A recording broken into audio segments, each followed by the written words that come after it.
Take a look behind the curtain with a real whistleblower and American patriot. Prepare to embrace the uncomfortable truth because this program has no time for comforting lies. Here is civil liberties enthusiast, Second Amendment defender, and recovering FBI agent Kyle Seraphin.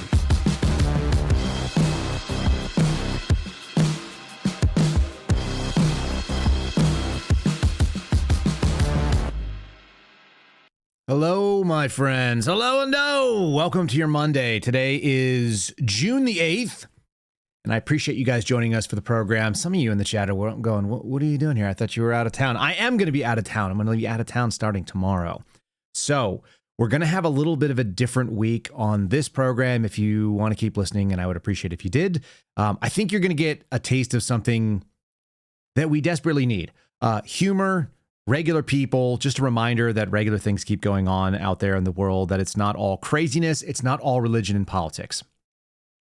Which brings me to my revelation this morning. I don't know if it's a revelation, but we'll call it that.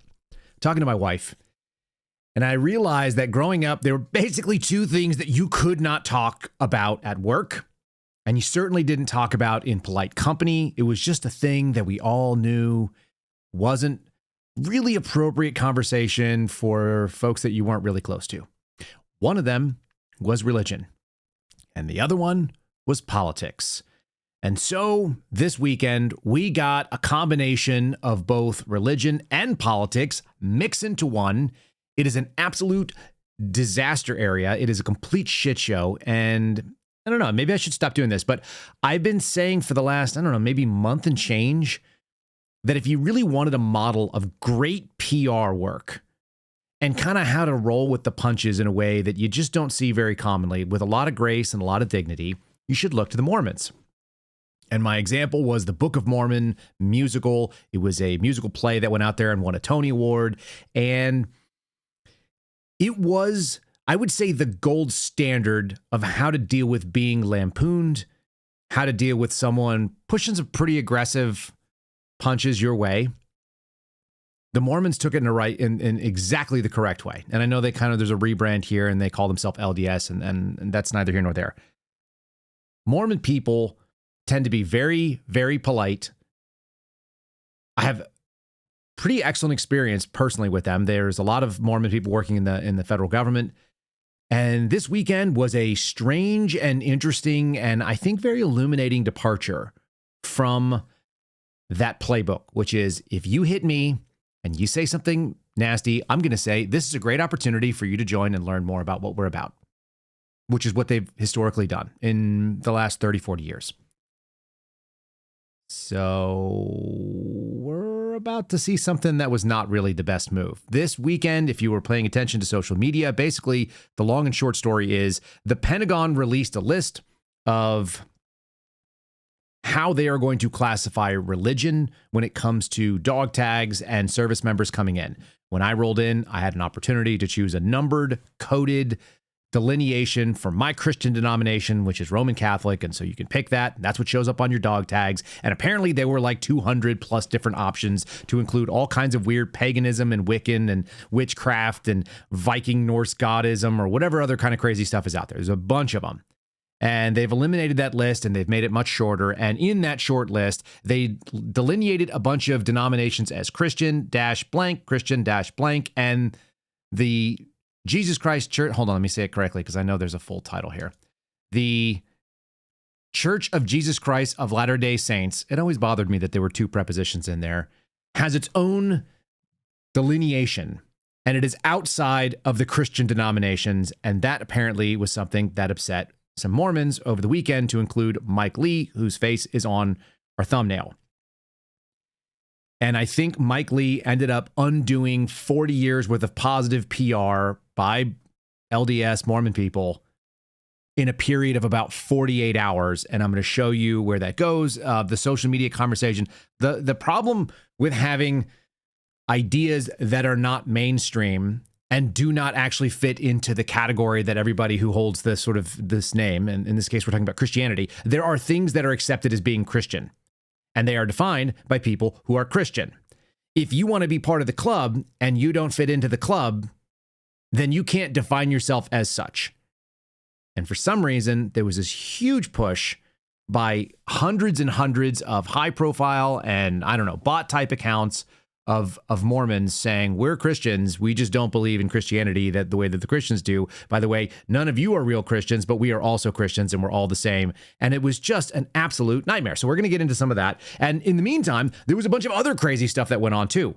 On Friday, we had another discussion of, I would say, religion and politics, which was one of the reasons why people know my name. Some people know that I shared that the FBI was investigating parents at school board meetings and were doing so under the counterterrorism guise. And maybe you understand that. And maybe you know that I spoke out about FBI weaponization using FISA 702. And maybe you know that I was talking about the Afghan refugees back when it was actually happening in 2021. I was bringing information to my member of Congress. So I went and did a bunch of protected disclosures, which were not about religion or politics per se. And then I would say, because of religion, I no longer work at the FBI. I said, hey, I have these religious beliefs and they're in conflict with the orders you're giving. You can remove me from this service, but I think that you have to do it the right way. And the FBI chose to do it the wrong way. And in doing so, they violated some of the laws we have to protect religion in this country. So that, I guess, is a religious thing, but it wasn't specific to, it was more about process. But the reason that a lot of people got to know my name and why I had a neighbor come up when I first moved to Texas and said, hey, didn't I see you on Tucker Carlson? I was on Tucker Carlson talking about a very specific move that the FBI engaged in, targeting what they called radical traditionalist Catholics. And this was Catholics who believed that the Catholic Church was correct pre-Vatican II. This is Catholic stuff. It doesn't matter to people who are not Catholic. But there was a changeover in the 60s when the church went from what it had been using Latin and a very specific format of the way that the Mass went out, which is our Sunday celebration. It went a certain way. It changed before I was born, and it's been different since, and some people don't like that. So they like what's called traditional Catholic Mass, or TLM, traditional Latin Mass. And if you happen to be a TLM Catholic and you happen to live in Virginia, you found out that the FBI said, well, because you like this thing that existed back then, maybe you are more susceptible to recruitment by white supremacy. And as such, we can mitigate white supremacy by infiltrating TLM parishes and looking into people who hold this ideology, and specifically a bunch of things that were highlighted by the Southern Poverty Law Center. And in doing so, they mixed politics, they mixed religion, they mixed activism, they mixed hardcore leftism into law enforcement and intelligence. And so we got this absolute mess of garbage. And the craziest part about all that is that they didn't get rid of the people that were involved in it then. And then apparently we found out on Friday that 5 people, mostly analysts from the intel branch, were eliminated by Kash Patel, who must be looking for a PR win in this way. So we had that as sort of a question. And then lastly, because we keep hearing stories about whether or not Jews equals Israelis, Israelis equals Jews. And so this sort of conflation between a political body and foreign country and the religious group that theoretically makes up, I don't know, like the majority of people in there. That whole thing keeps going on and discussing whether or not there's a loyalty issue and whether or not people have one, sort of allegiance over the other if they happen to have a religious belief, but they're in the United States. And then you find out that the New York Times releases a story saying that the threat of espionage from Israel, not Jews per se, but of course that's the conflation. The situation in Israel and their intelligence services is that they are overwhelmingly and very aggressively ramping up operations to target members of our military and our intelligence services that are faced overseas. So we have this fun game of politics and religion, and it's coming into play. And I would say that there are good ways to handle this and bad ways to handle this. And for some reason, I've been suggesting to people that want to be seen more sympathetically that if you wanted to see, and this means people who are Jewish Americans complaining about the way that they are looked at or their weird conflation with another foreign country, if you want to know how to handle things, you should look to the Mormons as sort of your book of guide rails, left and right, how to handle a PR situation. And for some reason, it seems like instead the Mormons decided to take a page out of the Jewish book and the Israeli book. And so they decided that they are victims. And I had people, legitimately multiple people, accusing me of bringing on genocide of Mormons. So that fascinated me. And when you paint yourself as the idea that, like, if someone says something that you don't agree with, they're trying to kill you, we got a real problem with discussions in this country. So we're going to go through a bunch of news stories that sort of relate to all those things, and I've got some videos to go along with it, and obviously some fun stuff. Now, lastly, I will tell you that this week, because we're going to be doing something different, and I'm going to do a funeral out in California, which I don't like going to California, but I do like seeing family. We are going to run an interview that I'm hesitant to say is my favorite interview that I've ever done, but it might be. And it's definitely right up there and close. In fact, I'm going to give you a taste of that interview before we do our normal sponsor read. And I'm getting into this program kind of on my own speed today, and I hope you guys don't mind. But this is what we're doing. This is a guy named Spencer Gottlieb. He is one of the goofiest, most interesting, sort of like my tribe kind of guys that I've interviewed.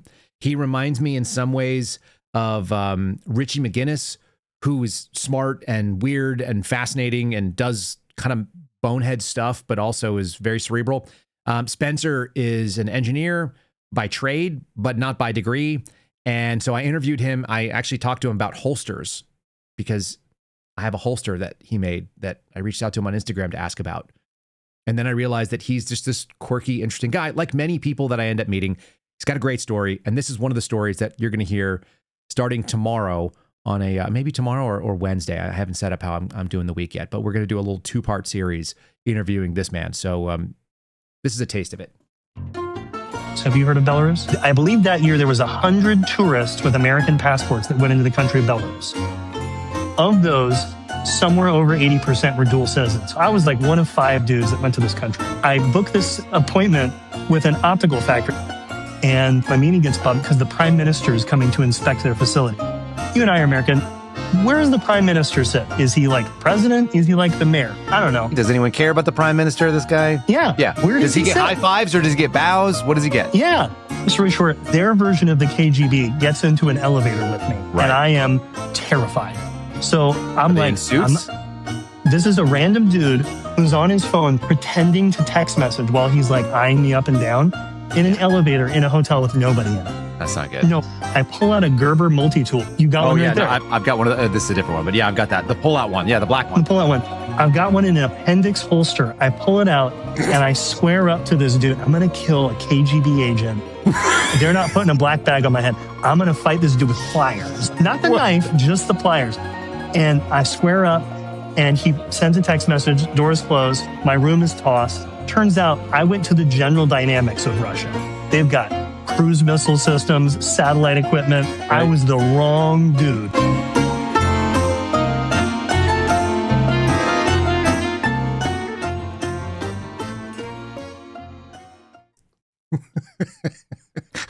I don't know why, but I've watched that clip probably 20 times because I had to edit it together. And every time he says, I'm going to kill a KGB agent, he holds up his fist. It's such a fun interview, and it's so different than a lot of the politics we talk about. There's literally zero politics that I'm aware of in the entire interview. It's about business. It's about life. It's about doing some fun stuff. It's about people having experiences. It's about God kind of guiding you on a path and you not knowing where it's going and realizing that you just can't control things. It's about jet skis. You guys, it's really fun. So I encourage you to bookmark it. And if you're not following over on Spotify, which would be a good place to watch it, check out KyleSeraphinShow.com. All right. So we're doing plugs. Let's talk about our friends over at Patriot Protect. And we'll get into sort of like the meat and potatoes of today's episode. First of all, patriot-protect.com/Kyle. Patriot-protect.com/Kyle is how you get 15% off any of the plans that they do at Patriot Protect. Most people don't realize it, but there's basically hundreds of companies you've never heard of, and they're publishing your home address, your phone number, your kids' names, your family relations, take your pick. And this is what it looks like when a cyber criminal uses the information to target you. What they'll do is they'll Google your name, comes up where you live, your home, your email address, all the people that you're related to. They can find a kid that's listed as a relative, hop on the Facebook, and walk away with some birthday information and half the answers to your security. They can sit there and brute force attack your bank account, trying to find a leaked username on the dark web, reset your password, get inside your account. Patriot Protect is basically hunting the stuff down off the web, scraping it from the internet so there's nothing left for criminals to search and to find, so that when those sites put data up, Patriot Protect is pulling it back down. The services will alert you only after your money's gone. Usually when you have one of these kind of protection rackets, they'll let you know that you did get scammed. Patriot Protect is actually making you sort of invisible and unsearchable to the criminals that are out there so that they don't get scammed in the first place. It also helps cut down on things like robocalls. The average phone scam will cost you as much as $1,500. You guys can basically pay for several years of protection, probably like a decade of protection or more from Patriot Protect. So check them out. Choose the level of service that they offer that's interesting to you. Patriot-protect.com/KYLE. I use it. My wife uses it. My parents use it. My friend George Hill uses it. A couple of others as well. Not to just name drop, but people that you've heard of on this program are using this program. And we use it to kind of protect ourselves from this junk because, you know, being searchable is not the best situation, it turns out, in this modern era, as we are finding out. The more you're exposed to, I don't know, information on the web, the less good it is for your financial and probably your privacy. So check out Patriot Protect. Let's do that. We're getting into today's program. I know it's kind of a long-winded start, but here we go.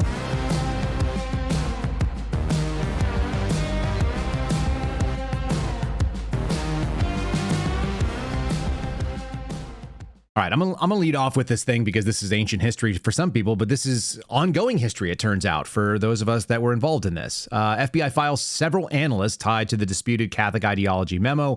The firings are part of a broader personnel purge under the leadership of Kash Patel, a Trump loyalist. This is written by The Guardian overseas, and it is attributed to the Associated Press.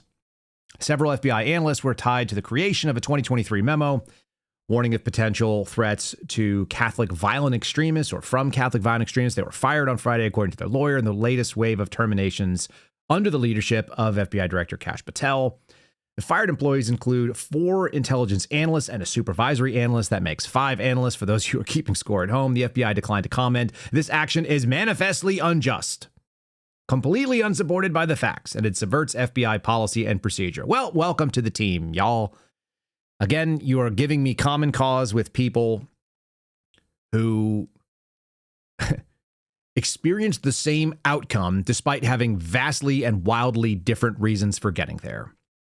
The 2023 intelligence product produced by analysts in the FBI's Richmond field office emerged as a political flashpoint after it was issued, with Republicans in Congress repeatedly citing it as part of their broader contention that the FBI under Joe Biden's presidency was targeting conservatives. FBI Director Wray denied the charge. The Bureau said that the document was quickly retracted. An internal review was launched. Merrick Garland said that he was appalled by the memo. Nowhere in this story is my name, is it? How funny. We found a piece in Catholic Vote.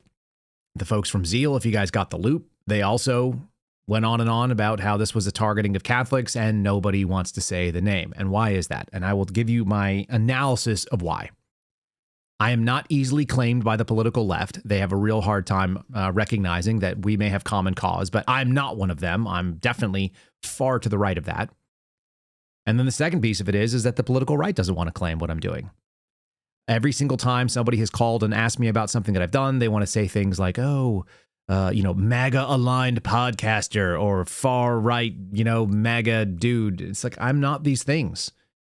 And many of you are not either, if you're being real honest with yourself. You just say, like, I'm a person who thinks that there is such a thing as right and wrong.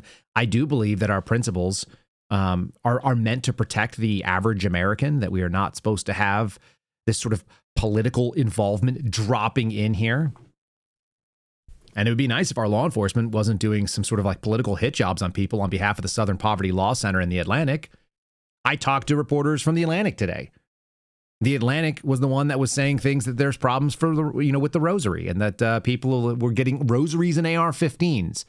For whatever it's worth, above my bed, there's a rosary and an AR-15. They sit right there together. So it's interesting that this continues to be an issue. And what it looks like to me, because we, the suspendables, the people who were suspended from the FBI during this time period, we gave Kash Patel, prior to him being brought in as director of the FBI, a roadmap on how to fix FBI corruption. And this is where it gets really ugly, I think. What I suspect Kash Patel is doing is that he is simply rolling out PR wins when needed. He's looking into the book. He's seeing the playbook that we gave him to be able to run it. And this is one of those, like, talked about by every single Republican. Never once do you hear credit given for the people who brought it forward. There's some important backstory to why that quote unquote Richmond memo, the intelligence product, was exposed. And I want to talk about what those things are.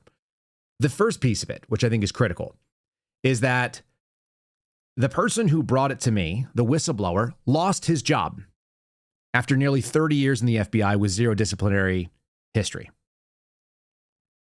He lost his job, and he wasn't Catholic. He lost his job over something that he knew was an issue of right and wrong, and it had no personal stake for him. This has been the same experience that I have because some of the things that I did were to help people that I don't like. I don't like James O'Keefe. I didn't like James O'Keefe. I've never really thought all that highly of James O'Keefe.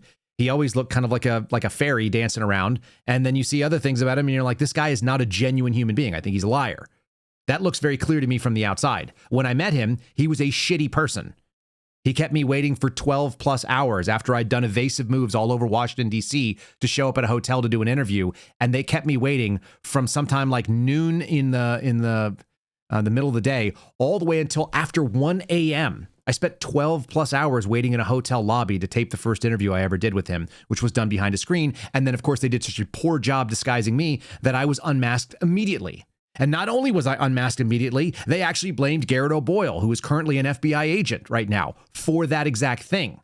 And rather than be a decent human being who says, listen, we didn't speak to Garrett O'Boyle. We're not going to give up any of our sources, nor are we going to give up our methods here at Project Veritas. This is back, vintage time. We're not going to do any of those things. But what we are going to say is that we can definitively and without any reservation state that we have never spoken to Garrett O'Boyle, and we're willing to swear to that. So the person that you think is Garrett O'Boyle is clearly not Garrett O'Boyle, and it sounds like he should be reinstated if that's what you have on him. Did Veritas, did O'Keefe have that sort of moral compass of what's right and wrong to do? No, they did not. Would I still go out there and show that you should not have the FBI looking into journalists, protected First Amendment speech? Yeah, I would. And I would do the exact same thing if they were coming after, let's call it radical traditionalist Baptists, whatever that looks like, or a radical traditionalist Mormon. If somebody has a religious belief that doesn't violate any sort of federal law, they can have the belief of whatever it is. If they're not doing anything that is a violation of federal law, and you think that might give you cause to investigate them because they might be more likely to align with white supremacists, which, by the way, you're allowed to be a white supremacist in America. We have a constitutionally protected right to free association and to be an asshole. You can be that thing. You're allowed to be that. We may not want to associate with them. We can choose not to, but the government doesn't get to say what you can think if it's ugly or mean or hateful or anything else or bigoted. That is not something the government has an opportunity to weigh in on. So this concept that we were dealing with a radical traditionalist version of Catholics that somehow did something that was also protected, even if Catholics were white supremacists, which they're allowed to be. I mean, they're not, but they're allowed to be that if they were. It's pretty intense to think that that's what our FBI is doing. Now, here's the real problem. The guy who exposed this was a Baptist, as I recall. I'll double check with you, but I know he was a Protestant. He looked at this at the time and said, if they can come for Catholics, they can come for me. Which is kind of like the poem that we hear about during the Nazi sort of rounding up of Jews during the Holocaust, right? They came for this, and it wasn't me. They came for this, and it wasn't me. If you are sitting in a job of government, and they came for this, and it wasn't you. They came for the COVID vaccine refusers. But I wasn't a COVID vaccine refuser, so I didn't worry about it. One of the scariest things, and this is a real problem, and it's not unique to Mormons, but the people who tend to be very good at hierarchical rule following fall into a couple of different categories, and there are some religions that lend to that. And by the way, Catholicism is one of them. So Catholics and Mormons, which make up a very good chunk of the FBI agent pool, as I understood it, the way that I always saw it, like that was very common. Those people tend to be pretty good at rule following. They understand hierarchy. And the person that canceled me was Spencer Evans, the person that enforced COVID policy on me and all the people inside the FBI, the entire 40,000 person organization, was a Mormon guy. And he got canceled by Kash Patel later on. They fired him for the reasons that we said that he should be fired. We're currently suing that FBI. Have they fixed that? They have not. Did they fix the people that were the senior managers that really should have been where the buck stopped? If you were going to have senior and big management, that's where eventually responsibility is supposed to rest on the highest shoulders. That's how you look at it.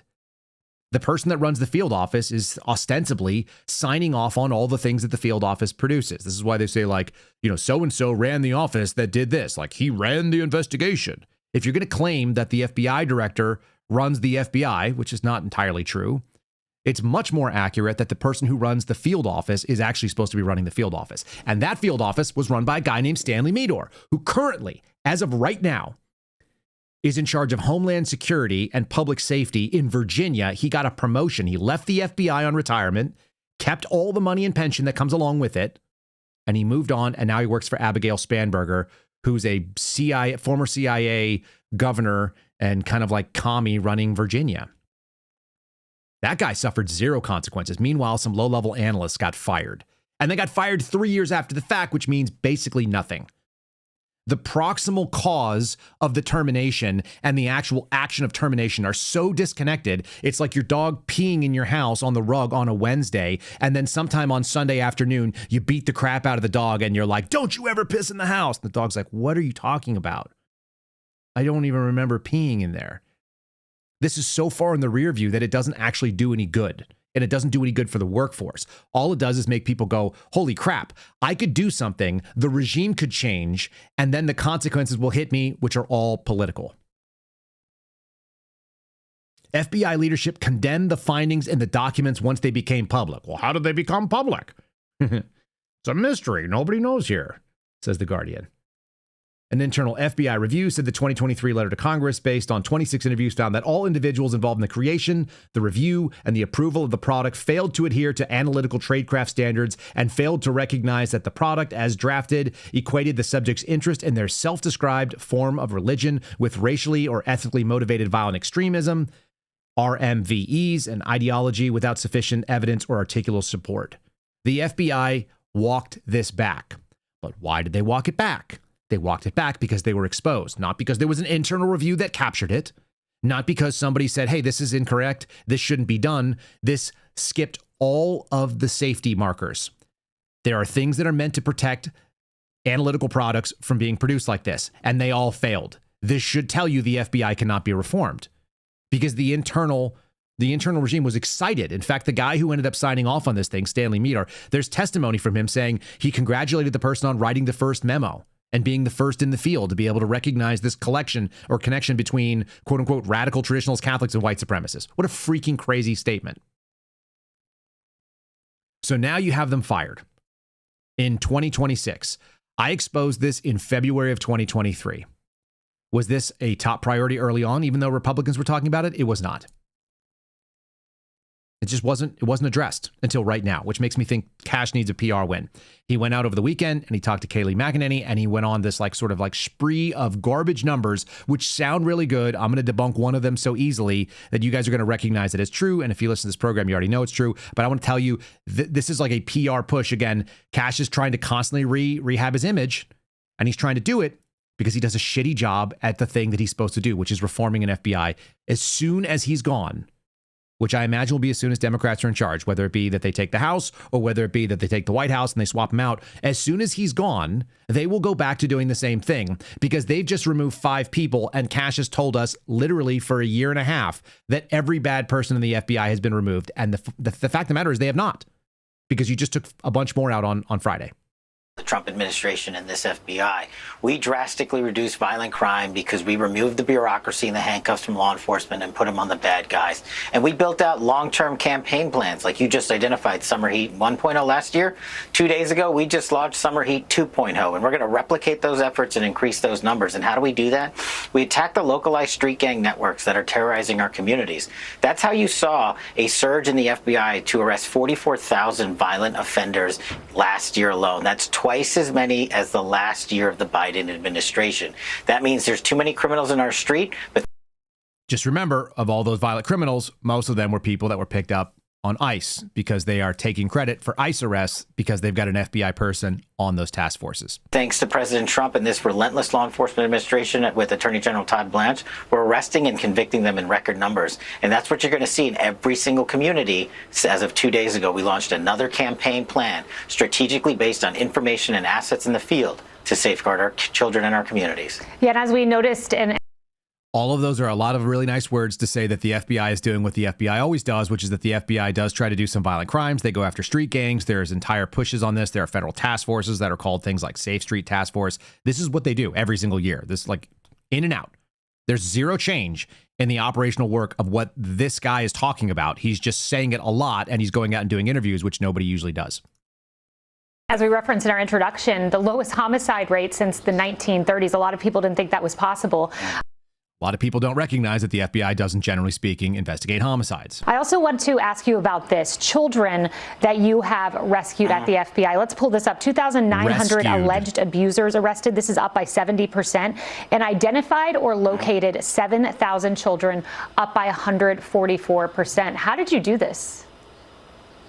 Well, Kaylee, as you know so well, and as you advocate so much for our youth, they're our most precious treasure. And we made it a priority to go after the villains.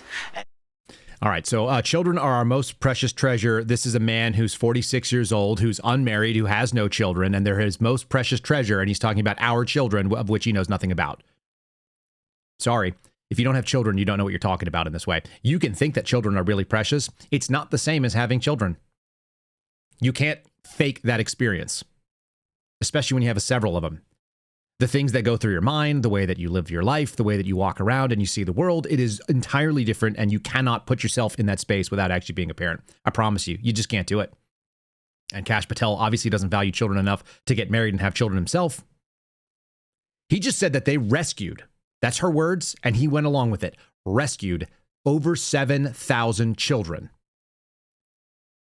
Let me just help you real quickly on the math on that.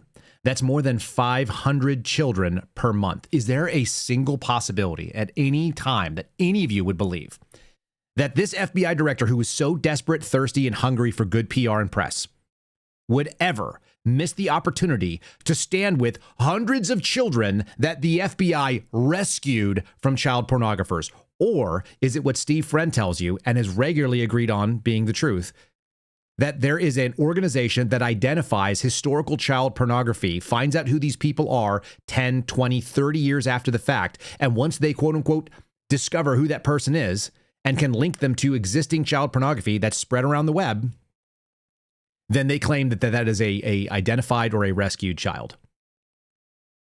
They're not rescued. They're not finding children who are being held in a basement somewhere, but that's what it sounds like to you, the American person. You listen to it, you're like, holy crap. There's only 12,000, 13,000 FBI agents, and they've rescued 7,000. Almost every other FBI agent has rescued a child numerically per year from a basement where they were in chains and being held for God knows what purposes. False. Absolutely false. And it's obviously false because you've never seen that happen. Never. Except in movies. You see that in movies. That's a movie thing. We're giving you guys the reality of what this situation is. And that sucks. That sucks because I actually hoped he was going to go in and do the thing that he promised. This is also another good example, since we brought up James O'Keefe. For those of you who don't know, I sat down in May of 2022 while I was still being paid by the FBI, but after I'd already been suspended, so it was already game over as far as I could tell. And I explained to James O'Keefe that his organization had been targeted for political purposes. 100% clear to me that that was the case. Brianna Morello is reporting this morning. The FBI will claim it's being transparent while handing you documents that look like this. Journalist James O'Keefe has no idea what probable cause existed for the Biden regime FBI to raid his home. Now, she's wrong. It's not the Biden regime FBI. The FBI has been the FBI's FBI since the FBI. We should probably say it that way. If you criticize them, they will send others to attack you publicly, or worse. This is such a disgrace that we can't have transparency even when we supposedly vote our way out of it. And this is what it looks like. Okay? These are the documents that she's quoting. This comes from the release documents that Project Veritas got saying, hey, why on earth did you do a raid at journalist's home? One of the things that I was able to show is that there were things like extortion. There were things like threats of violence that were involved in what was apparently an election interference case. And that election interference case was the supposed transportation of a stolen piece of paper, a journal belonging to Ashley Biden that was moved from Florida and they never ended up publishing. So just to be clear, the previous FBI prosecuted, had an open case in SDNY, the Southern District of New York, going after Project Veritas, James O'Keefe, and the associated members of that team because of a diary that belonged to the now former president's daughter. And they wrote it up as an election interference case. And they will not give you reasons why they were involved in doing that. I helped kill that case. I will say that definitively. The work that we did was cited by FBI executives as killing that case. Because once it became obvious the way that they were running that case and how it was being classified, and more importantly, that SDNY, the DOJ, the Trump DOJ now, but at that point, the Biden DOJ, had lied in court filings compared to what the FBI had filed in their own investigations. And very specifically, that was this. We had an FBI saying that Project Veritas was a news media organization, and then you had the SDNY and the United States Attorney's Office in the Southern District of New York saying that no reasonable person would look at Project Veritas and consider them to be news media. That's it. That's First Amendment protected. That is also a conflict that you have between FBI and DOJ in their own documents, and they were going along with this prosecution, which should have never happened. And of course, that killed it dead. The motions filed by Project Veritas killed it, and all we needed was the cover sheet. Zero information about what was actually happening in the case. Guess what's also true? All the things that are being redacted are being defended by this FBI. And I don't know if it's Dan Bongino handing off the keys to Kash Patel to write this, but the FBI Rapid Response Handle, which is an official government communication run by somebody that's doing PR at the FBI, says as follows. The search warrant you're referring to is under seal by court order at SDNY. Well, the SDNY's got it under seal because they are asking for it. The court doesn't ask for that. DOJ has asked for that, and they are affirming it. So this is a DOJ implication. The FBI has zero authority to release this, and James O'Keefe knows it. The problem with this response that you see from FBI Rapid Response is quite clearly that the FBI has an entire case file and they could release anything they want from it. It's not classified. They are no longer doing that investigation, and they could give all those files over to the people that they investigated if they close the investigation administratively. Very easily. They can close it. I think it's called Code C4, administrative closure. And they could release the documents to the people they investigated to show what was the predication for the case, what were the facts that helped them come to probable cause. They may not actually give the underlying document there, which can be redacted and can be held under court order or whatever nonsense they want to claim. That's a DOJ issue. The FBI does actually own the information that they obtained to be able to get it out. But what it would show is a partisan and politically active FBI, as I have alleged since I became a public figure, which is not a fun thing. I didn't want to be a public figure. That wasn't my goal. I did it reluctantly. I did it from behind a shield because all I wanted to say was somebody had to say that the FBI was playing dirty. And everybody knew it. The current FBI is still playing the same dirty games, and they are playing the director by giving him scraps on a regular basis. Oh, Seraphin exposed that your pilot was actually involved in CR-15, which was the squad that did Arctic Frost and did the Mar-a-Lago raid. Oh, well, I mean, he's right. Fired. Still the wrong move. You can't call it the most transparent FBI ever when they're not actually being transparent, when they're doing everything they can to resist it, but they are loving the ability to pretend they're doing the cosplay version of this stuff. And it's really gross to watch it for those of us on the outside, because again, I had a really big hope that they were going to get a better job done.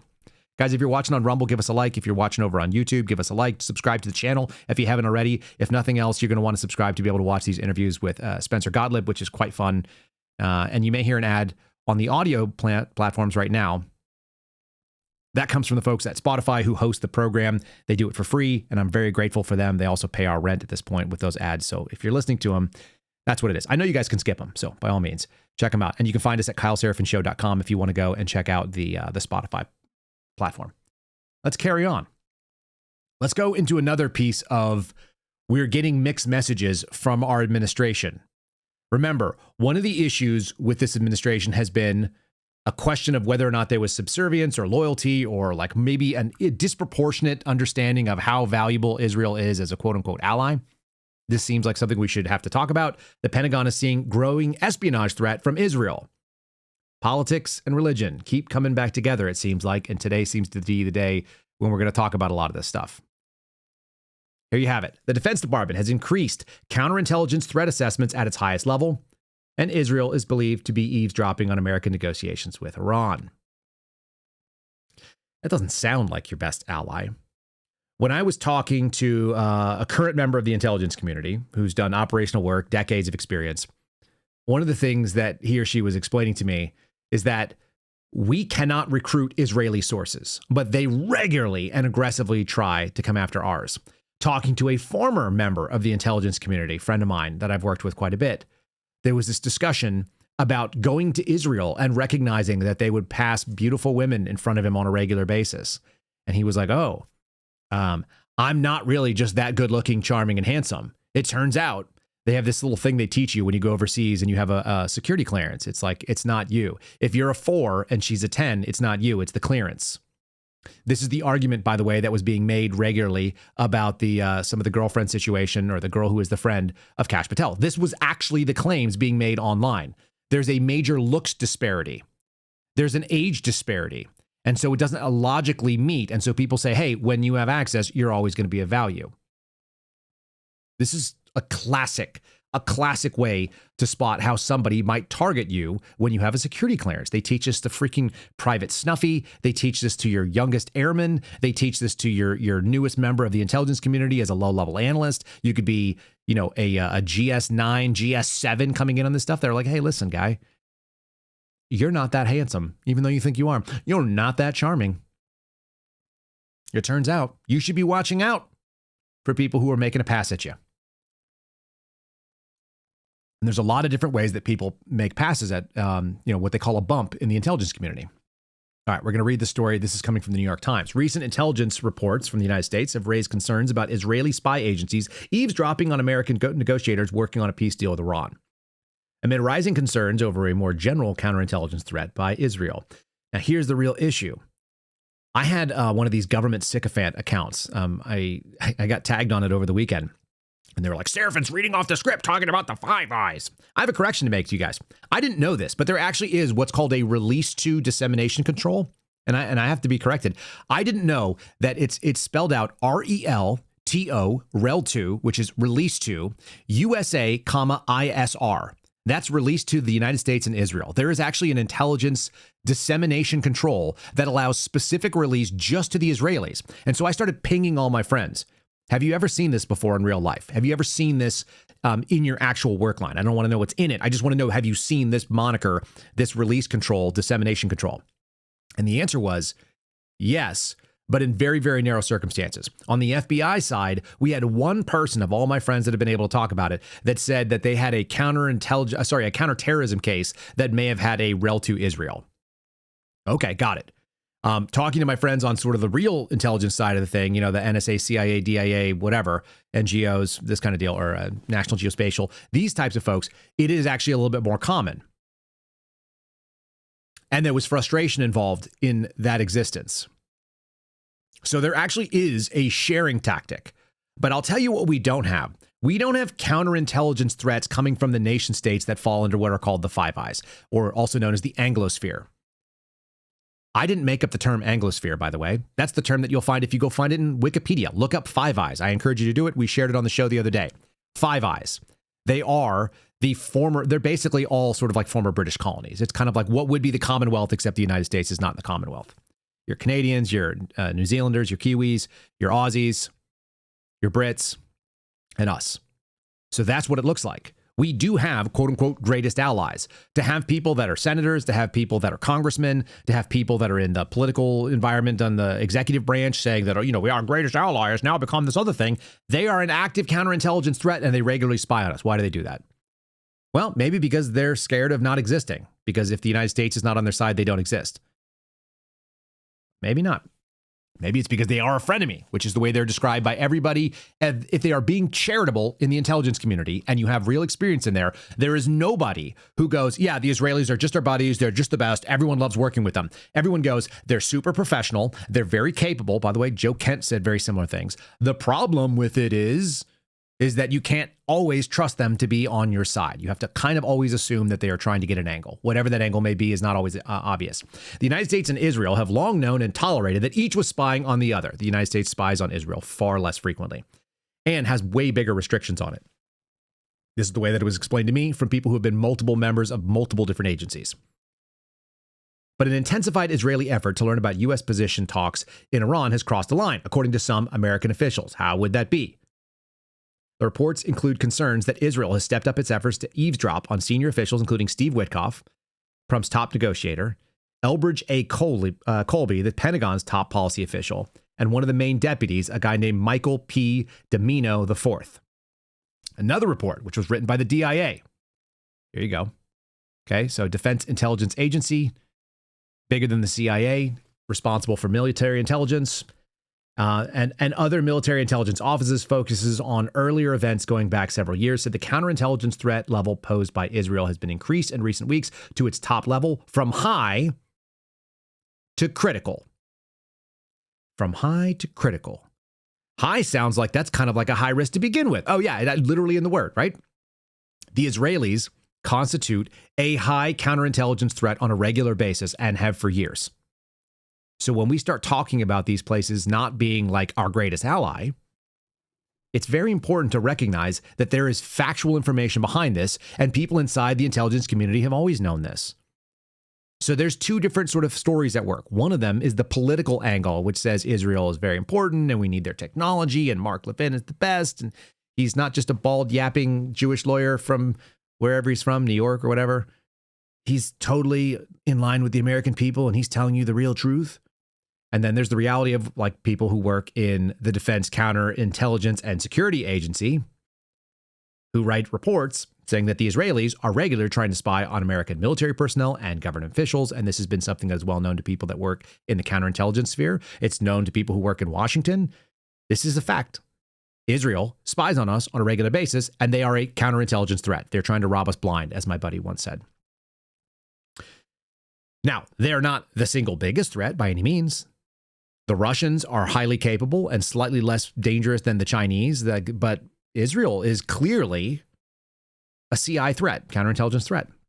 The reports and the intensified concerns about Israeli spying come at an especially sensitive time. The U.S. and Israel have been fighting in a war against Iran together, and they've never seen and have never had such close military cooperation as they do now. That's an interesting claim. I don't know if that's actually true. There's times when we've definitely cooperated with them better. Or similarly, let's say. With the Israeli military officers working side by side with American counterparts at U.S. CENTCOM. The U.S. is sharing huge amounts of tactical and operational information with the Israeli counterpart. Now, this stuff becomes problematic when you start going towards questions of ceasefire and negotiations, because this is a very unpopular conflict that we're involved in.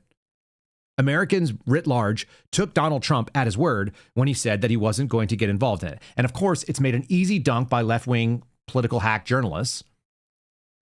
This is what they do, okay? Their entire purpose is to try to make him look bad. And the problem is Donald Trump has given him all the fodder possible to make himself look horrible, to make himself look awful. Trump calls on Israel and Iran to immediately stop shooting as the ceasefire phrase.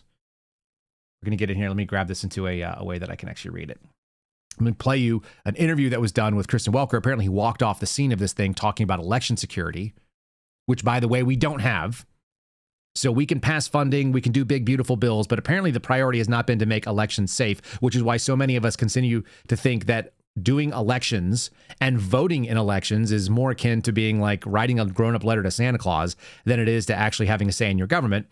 Here he is getting kind of beaten down with his own words. It's his own fault. What changed? Because you insisted no new wars. First of all, I didn't guarantee no war. Why would I have built the strongest military in the world? I built our military. I inherited a terrible military. We had no equipment. We had nothing. I built a tremendous military. Biden gave a lot of it away, but it's still a relatively small portion compared to what I built. But you said it over and over again, Mr. Why would I President? build a military? Now, I didn't want to use this, but I'm doing you and everybody else a big favor. In the midst of the greatest stock market in history, in the midst of the most successful country, because as you know, in the last time we were a dead country, Kristen. I know you're a big liberal or a big progressive. No, I'm just a journalist. What changed? Because you insisted no new wars. First of all, I didn't guarantee no war. Said, oh, he's going to start a war because they said I had that personality to start a war. They remember that? Oh, we can't vote for him. He's going to start a war. No, I used my personality that we didn't have to have wars. I was the first president in decades who started no new wars. Who started no new wars and no new wars. No new wars. We don't need the wars, foreign lands, countries you've never heard of, countries that don't even want us there. I was the first president in decades who started no new wars. I was the first president in decades who started no new wars. We will expel the warmongers from our government. You know, we never got into a war with me. I have a great record. We had peace. We had prosperity. We had no wars. We had no wars. That started no wars. We didn't have a war. We will expel the warmongers from our government. We will expel the warmongers from our government. We will expel the warmongers from our government. And we had no wars. When you see all the people that died in these horrible wars in the Middle East and everything else, countries didn't want us. Look at Trump. Just look at this guy. He's going to go to war. He's going to take us. No. Look at me. I'm the one that kept us out of war. You know, I'm the only president that didn't start a war. I didn't start a war. This president, no wars. Started no wars. You're going to end up in a war. Or war or no war. They like a war. They love wars. You know, they love killing people. It's so wonderful. You know, I'm the only president in many, many decades that didn't start a war. They're the party of endless wars. I was the first president in decades who started no new war. There were wars all over. He said, bring back Trump. It'll all end. It all ended. We had no problem. I'm going to keep you out of wars. I kept you out of wars. We had no wars with Donald Trump as your president. Remember when crooked Hillary Clinton used to say, he's going to get us into a war. Look at him. Look at his rhetoric. I said, no, my rhetoric's going to keep us out of wars. That's what happened. So it was going to keep us out of war, but then we're in. And so we're totally not in a war. But here you have Donald Trump posting on Truth Social. Both sides, Israel and Iran, are looking to do an immediate ceasefire. I don't know why it's all in caps, but it is all in caps. So I read it as such. Final negotiations on quote unquote peace, not real peace, but quote unquote peace, are proceeding, subject to ignorance or stupidity getting in its way. Never smarter. The blockade, capital B, unclear why, will remain in place and in full force and effect until a quote-unquote final deal. I don't know what the final deal is in air quotes for you. I don't know who writes these. I mean, I assume that this sounds like Donald Trump being translated by one of his staffers in the way that he actually quotes, but they're like making fun of him. They're like, he had extra emphasis. I'm gonna capitalize that one. Oh, that one sounds like he really means it. It's all caps. Or he types like this, which is even funnier. Things should move quickly. Thank you for your attention to this matter. Open the Strait of Hormuz, you crazy bastards. Which we remember from a period of time not too long ago, right? All right, so let's read from Axios. Again, this is like one of the first things we're told that Donald Trump reads in the morning, so I'll just put this on the screen. He's calling for an immediate ceasefire. You guys saw his post there. He says they need to immediately stop shooting. On a post that was put up this morning, the war between Israel and Iran resumed on Sunday after Prime Minister Benjamin Netanyahu defied Trump's request to stand down. Israel struck Tehran and other cities with after Iran launched missiles towards Israel. So they're in it. That's exciting. Exchanges took place on Sunday night and Monday night. I saw videos of these. You guys can find them on social media. They're out there where they're being traded, whether it be drone strikes or rockets and so on. They're threatening to unravel negotiations between the Trump administration and Iran. Again, if we had some sort of negotiation, why would they be spying on it? Why would they care? Oh, because apparently they want to keep doing this thing. At least that's what it seems like, especially when Donald Trump, who should be the dominant position here, says, we're done with this. Let's do a ceasefire. And then they're going to keep fighting back. Trump called Netanyahu again Monday morning. That would be today morning. And asked him to strike the strikes. Asked him to stop the strikes in Iran, an Israeli source says. The source says Netanyahu told Trump he was ready to stop if Iran did not conduct any more attacks against Israel, but a second Israeli source said Israel would continue striking Hezbollah targets in Iran. So this is going to continue. Iran launched a barrage of missiles towards Israel on Sunday in retaliation for the Israeli attack on Lebanon, which it considers a violation of the ceasefire with the United States and Israel. So we're just in a protracted shooting war. I remember hearing it. There were a couple things. One of them was no new wars. The other one was no forever wars. This is not a war, but it is a war. It gets really tiring when you start reading this stuff and you start listening it over and over and you just go, good God almighty, like what? How come we don't have serious people? And the other piece of the interview that was done that Donald Trump sat down was talking to this woman, Kristen Welker, was talking about election security. And I think you'd get a lot more leeway with the American people if the domestic agenda was handled. Am I going to have to go back? I'm going to tap this sign. Let's tap this sign. You can seal a border, but if you don't pass legislation to make that stick, then all you've done is executive change, and that is going to be easily undone. In the same way that the sort of window dressings are being handled at the FBI right now. I see this as kind of like an executive solution is not the solution when it needs to actually be codified either in policy, by dismantlement, or whether it needs to be legislation that locks it in. Did we carry out the largest deportation operation in American history? I suspect we did not. I don't think we did. How about end inflation? Yeah. Now, fuel prices are down from what they were at the peak so far, at least in Texas where I'm at. I've watched the diesel prices drop into the like $4.60 a gallon, which is better than $5.50 a gallon, which is as bad as they got. So we're down almost $1 from that, which makes us only about $1.50 more expensive than they were. And $1.50 against $3 is a lot. That's like a 50% increase. So we're still dealing with very, very inflated fuel prices. I think it's going to still have long-term effects, especially diesel, on the cost of every other good. Because if you think about it, pretty much everything you get is delivered by trucks in this country. We're dependent on it. All right. The other problem, when you continue to scroll down here, outsourcing, United States trying to be a manufacturing superpower. I don't know about all that, but defending the Bill of Rights and not having new wars. Seems like those were really important stuff. What we don't have on this list, but we do have on the total list at number 19, which was, these are the 20 promises, if you guys are not seeing on the screen. It's 20 promises to secure America. I keep going back to Agenda 47. Again, I am using the Trump administration rubric to grade the Trump administration every day. And I'll look. It's like, hey, are you making progress on one of these agendas? Great. Are you ending the weaponization of government against the American people? Or are you just trying to claim that you rescued 500 children a month, even though we know you didn't? Are you doing PR or are you doing real stuff? Nope. And then the last one here, this number 19, or the second to last one, which is so important. And it's going to end up being the problem that is, I think, fatal. This actually should have been a lot higher on the list because Donald Trump talked about a stolen election so many times. Securing our election, including same-day voting, voter ID, paper ballots, proof of citizenship, simple, easy things that should have actually been the very, very high priority of Republicans, you'd think. Is that what's going on? Well, we're getting a look into it in Los Angeles.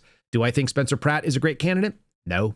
Do I actually think that Los Angeles can be saved? No, I actually do not. I'm sorry if you live in the area. As someone who continues to be, I guess, a potential Los Angeles County voter, considering I continue to get their ballots every single year and I get notified every single time they send one out. I don't know where it goes. As far as I can tell, I haven't voted ever. But I wouldn't be able to rule it out because I don't think they have honest records. This woman named Nitya Raman has overtaken Spencer Pratt in the LA mayoral race, which they are still counting right now, despite having a primary like a week and a half ago. There was a great video that's over on Instagram saying things that have happened since, while California is still trying to count its vote.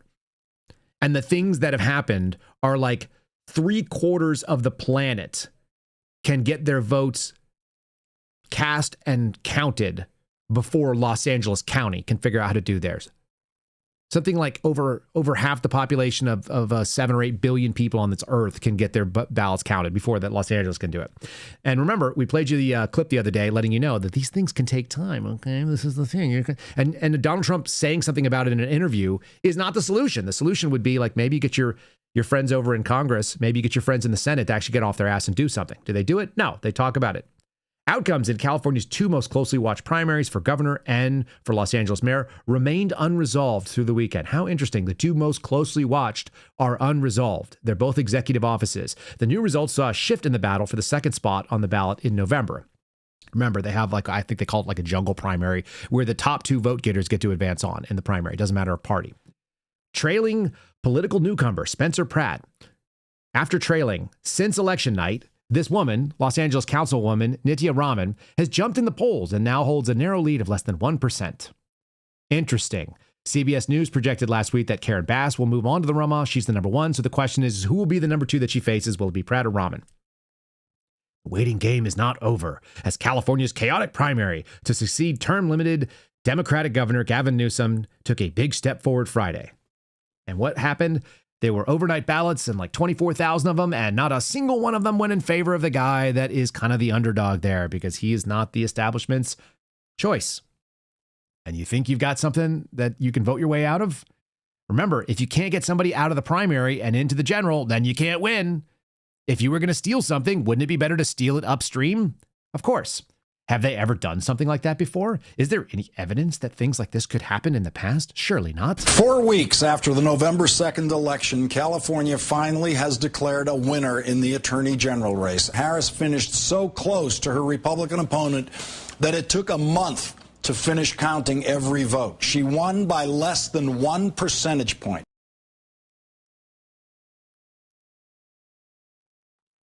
Oh, good. What was that 1% thing? Have we seen words like 1% lead? After trailing political newcomer Spencer Pratt since election night, Los Angeles City Councilwoman Nitya Raman has jumped ahead in the polls, holding a narrow lead of less than 1%. Listen, if you're going to steal something, you might as well make it look like it's close, right? Try to make it believable. Don't do the Joe Biden thing where you're like, it was a landslide and 8 million people that have never voted before have historically never showed up and decided to show up even though they never would before. And this guy didn't campaign, but that's no big deal because everybody wanted Joe Biden. That's different. This is like the kind of like state level believable stuff where you're like, it was just so close. You did a really good job.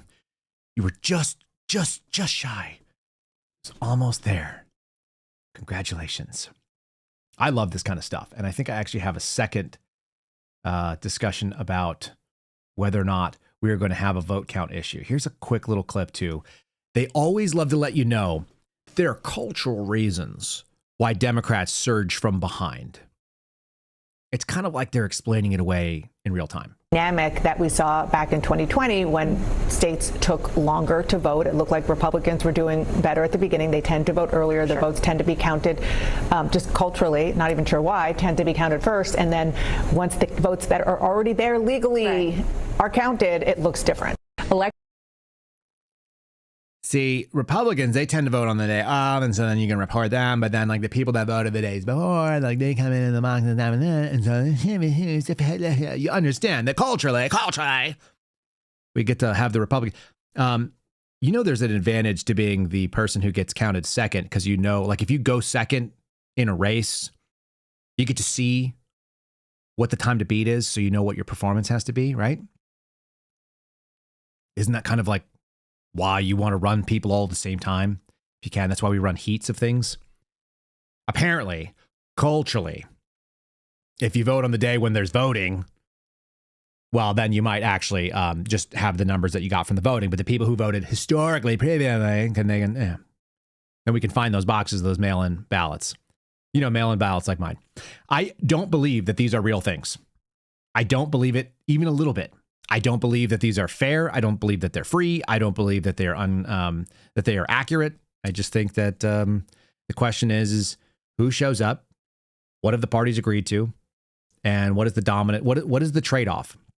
We watched some voting that took place about the SAVE Act, and the people who went against it were people that either cannot be affected or are not going to be voted on for another couple years, and people will forget about it. Like Elisa Murkowski, who's got another couple years. She's got like 4 years before she has to worry about re-election. How about people that are not going to run again? They're political, lame ducks. Those are people you could use as your kind of controlled opposition. When I've talked to Steve Baker about this, he said it's amazing when you start looking at Congress that these people have great voting records. It'll be 80+% in the way that you want them to be, 90%, exactly what they were hoping. And then what do you end up with? Every once in a while, they draw that straw. So the game is as follows, and we see it all the time. It's very standard. It's a classic sort of Hollywood for ugly people move. Sometimes I'm fighting for what you want, but I'm by myself. And sometimes I'm standing with whatever it is that you want. They're either fighting for, they're standing against, but they're never getting the thing done that should be really like a no-brainer. Like, why do we talk about stuff like, I don't know, what is that thing we always hear about? We hear about something like insider trading should be handled. What about term limits? How do you get those things to work if the people who are benefiting from the system as they stand don't really want to make that change? It's kind of like this. I saw this. This is 2 minutes on how to save America. This seems like a pretty reliable and simple thing. Yeah, is it comedy? It is. Yeah, is there some colorful language? There might be.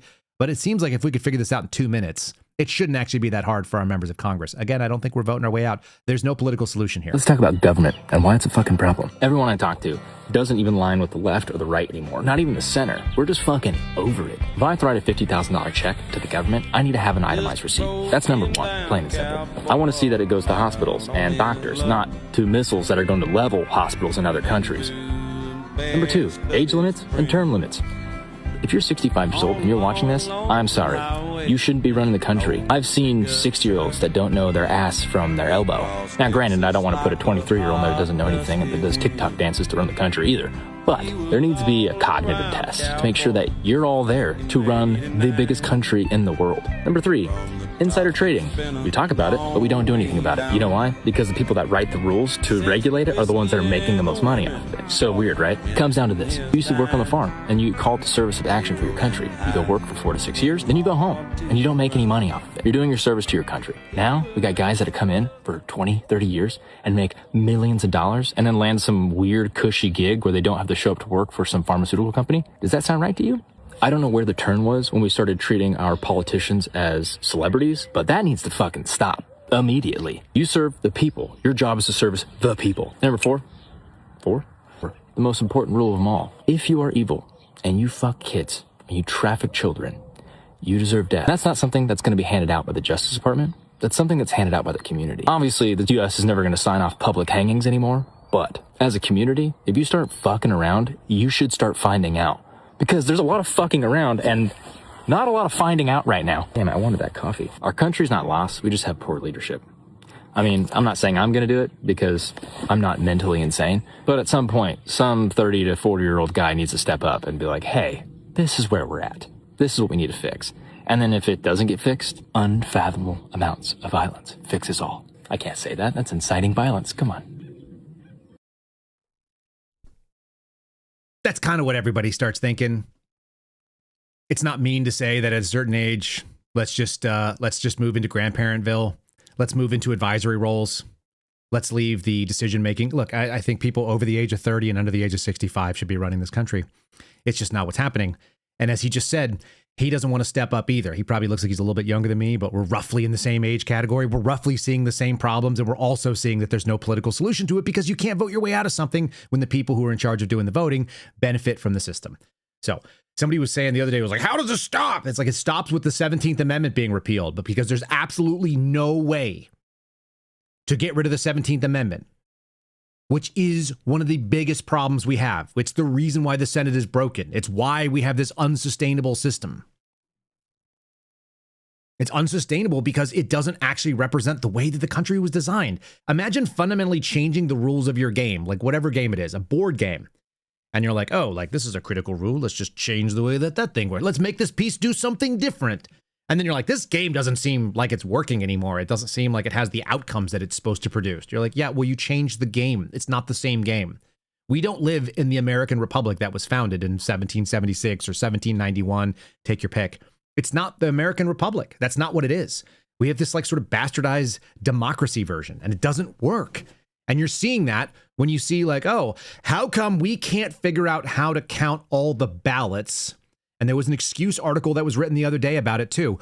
Well, we're not going to be able to get all the answers for the ballots, even though they did the entire presidential elections and they got results in the night, so that when we had an election on a Tuesday, we'd wake up on a Wednesday with a president-elect in the United States. And we can't do that anymore.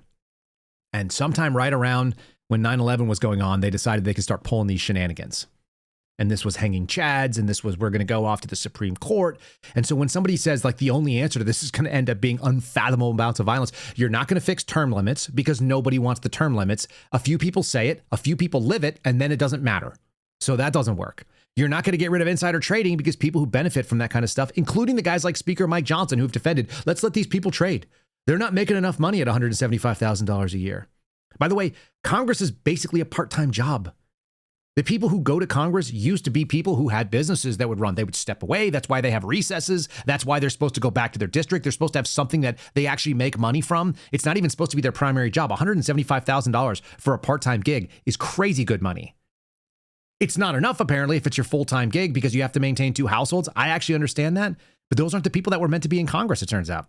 We actually had a really elitist system, and it was set up so that elitist people could go in there and they were supposed to be better educated, people of leisure, people who had FU money that were doing the right thing because it was the right thing to do. What we found is that nobody knows what to do with FU money because in theory, we have a president who is an FU money kind of guy. Is he not? He claims to be a billionaire. He went on the stage and said, I'm the only person here who doesn't need your money, so I can say whatever I want. And what you find out is that they realize that it's never enough for them. So I will reiterate maybe one of the other most quotable things that I've said, which is that what's the point of having FU money if you don't know when to say FU?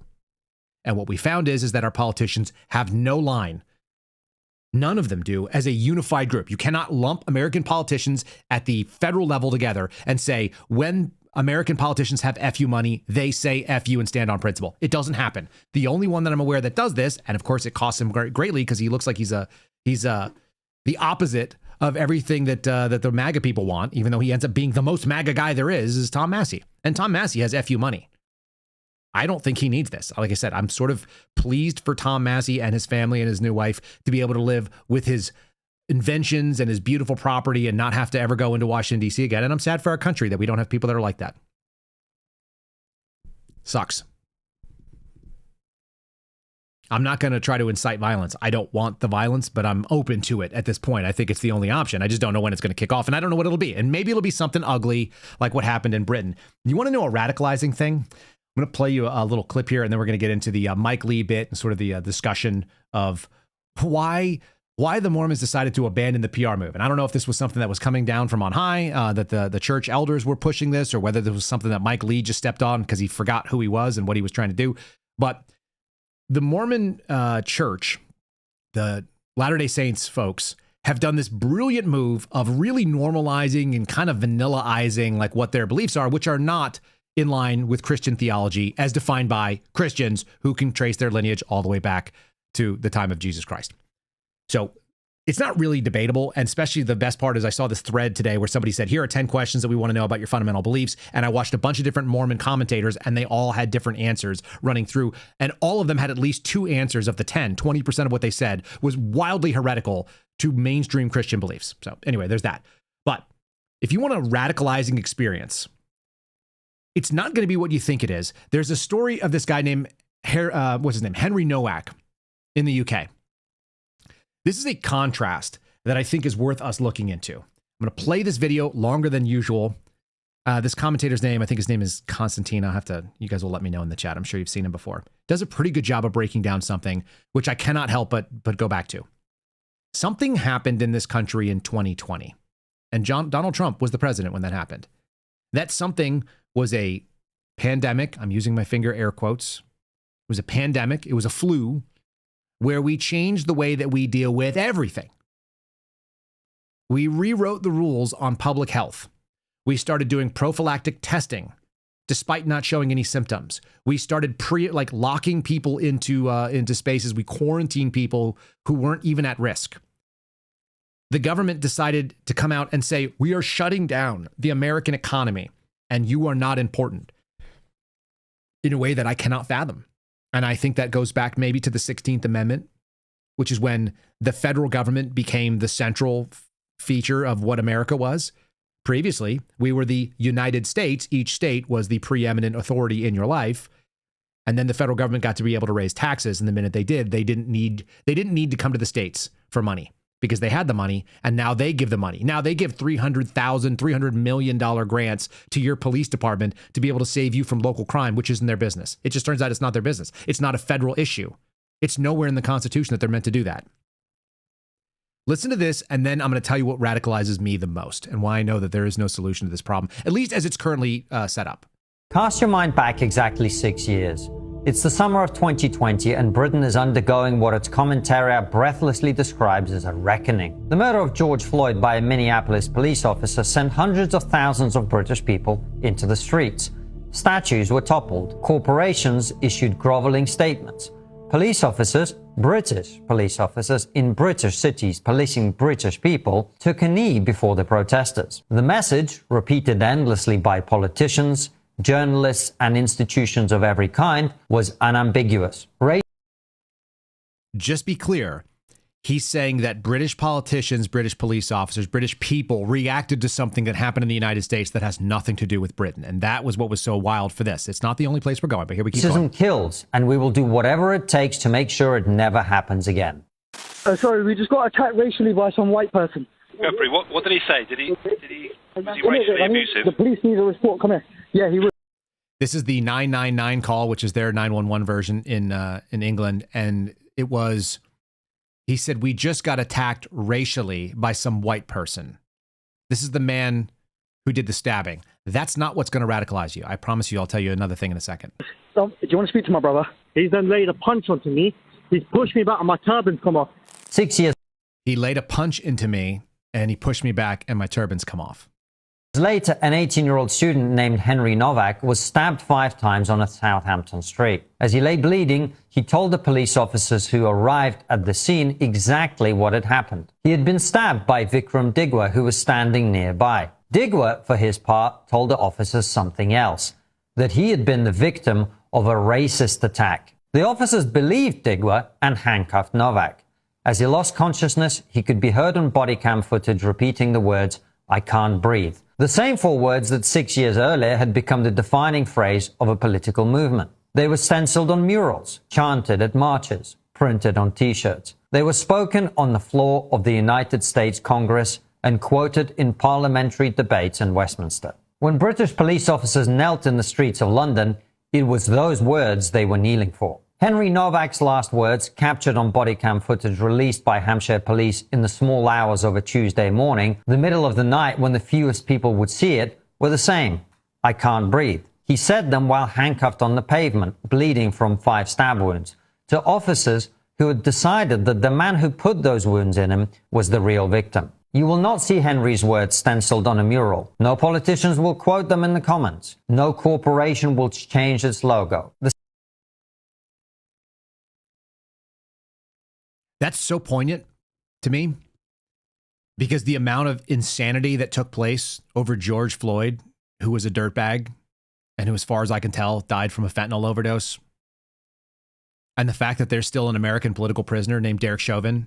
If you guys have ever seen the matchup, like the side-by-side of Derek Chauvin versus the size of George Floyd, who towers over him and is significantly more girthy, the idea that a much smaller man can put a knee on your back and end you, despite the fact that the medical examiner stuff. If you guys have never seen, I think it's called The Battle for Minneapolis. I could be wrong. You guys will have to put the link in. Somebody who's watching right now has the link, and you guys will push this in.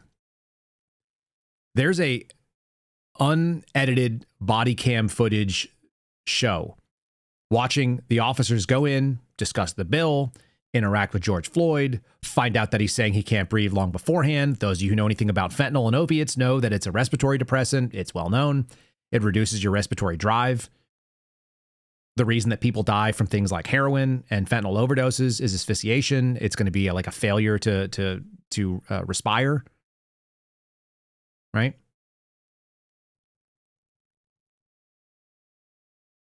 Go watch the footage and then realize this kid said the exact same thing. He couldn't breathe probably because he had a tension hemopneumothorax, which is what happens when air and blood fills your pleural space between your lungs and your chest wall, and it collapses your lungs, and you no longer can bring oxygen in. It's an incredibly painful way to die, and it looks like it's desperate. Imagine being squeezed from the inside so you no longer have your lungs working. That's kind of radicalizing. This is not the most radical thing, though, from this video, which is awful, by the way. I'll show you. I'm going to stop it right when he says the thing that I think is the craziest. Same establishment that made 4 words immortal when spoken by a black man in Minneapolis has met the same 4 words spoken by a white boy dying on a street in Southampton with what can only be described as a determined institutional silence. That silence is not neutral. It is a statement. It tells you exactly whose suffering the system has decided counts and whose does not. And it was produced not by the old racism, not by skinheads and yobs, but by the people who spent 6 years telling you they had abolished it. Digwehr was convicted of murder last week and sentenced to life imprisonment. Hampshire police issued a public apology. Their IO... What did he just say? Go back a few seconds here. The old racism, not by skinheads and yobs, but by the people who spent 6 years telling you they had abolished it. Digwehr was convicted of murder last week and sentenced... Digwehr was convicted of murder last week and sentenced to life in prison. How many of you guys in our live chat right now have been saying things like, oh, the UK is lost and it's over? I'm seeing the comments kind of roll past and they say very similar things. Oh, the UK, they're ruined, they're racist, they've given in to DEI. There was a murder trial last week for a man that was killed like 2 weeks ago, and he's been sentenced to life in prison. Do you know that we haven't even had a preliminary hearing in the case of Tyler Robinson, who allegedly shot Charlie Kirk? We haven't had anything move. Do you realize how long it takes for someone to go from being arrested for a homicide and to get a conviction in this country, or even get them in a trial? Is that not radicalizing in and of itself? I got sued in September of last year, I think. And all we've decided in the last 8 months and tens of thousands of dollars worth of attorneys is that the case will continue and will begin very soon, as far as like what discovery looks like and asking for evidence. And the judge says that there's at least enough there to consider whether or not we're going to have a case at all. They got a murder trial done inside of a month. Like the actual action all the way to the guy sentenced took less than a month. It took less than like 3 weeks, I believe. Right now we have the Carmelo Anthony trial happening up in Dallas, and you're seeing a lot of like really gross and ugly racism that's happening up there. And the racism is coming from black people who are saying that they're going to stand with a black kid who did something that appears to be very unprovoked. All the witnesses that I'm reading came in and said the guy was asked to leave. He decided not to. He got shoved so lightly that it didn't even move him, and tapped the guy next to him, and he decided to reach into his bag and plant a knife in some kid's chest. And it's been delayed. And I don't even remember how far back the incident was, but I know it was well over a year ago.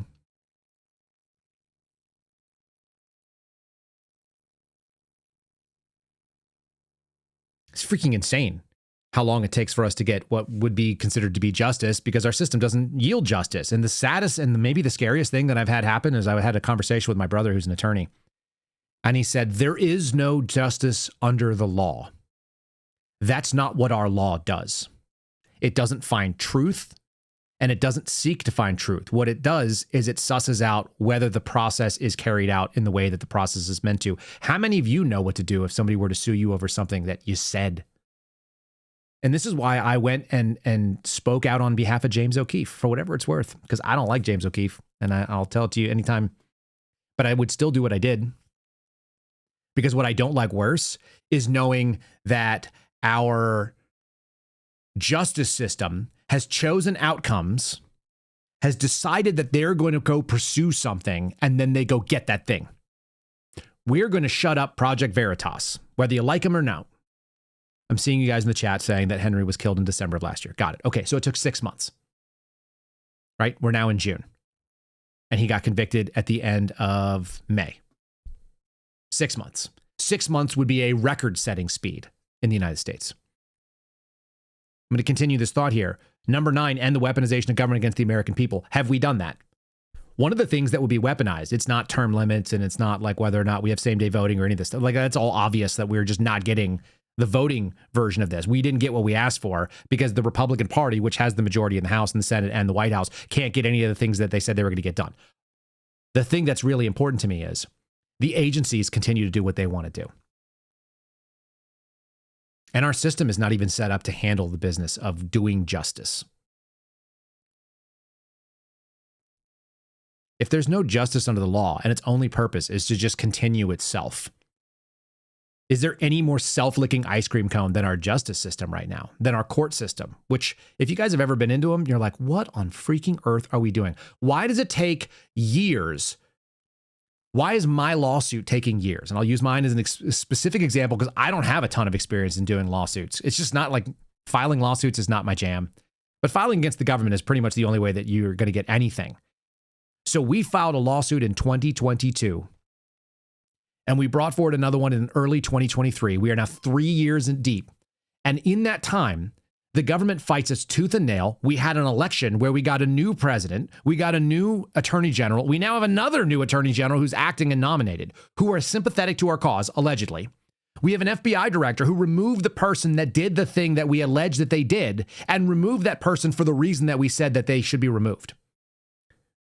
The people in my lawsuit said Spencer Evans, former FBI Deputy Assistant Director of Human Resources, was an unreasonable enforcer of COVID policy and violated the law. The FBI fired him for his unreasonable enforcement of COVID policies. They are still fighting us because the system defends itself. And the only person ends up being that wins is that we've dumped a bunch of money into a bunch of attorneys that the taxpayers are paying for, and they're defending the government's position, even though the government has already tacitly admitted through their own HR actions that we're correct. And yet we still have to drag it on and on and on.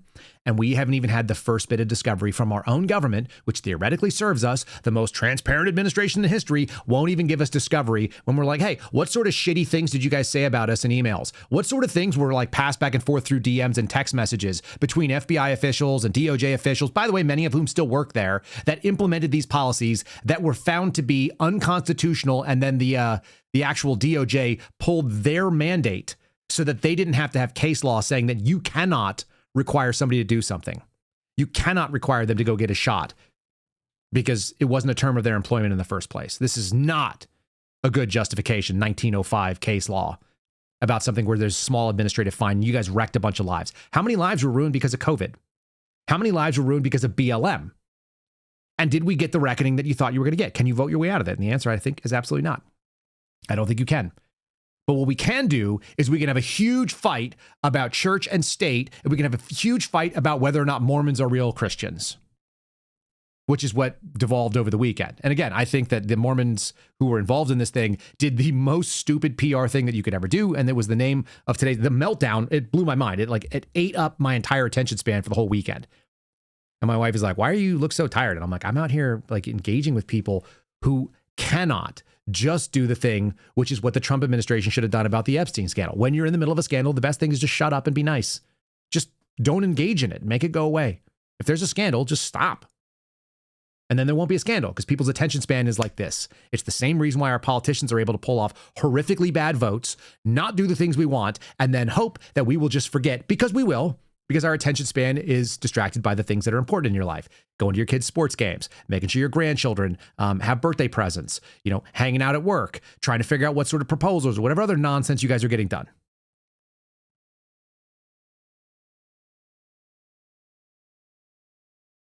We're so easily deceived. We're so quick to follow the laser pointer.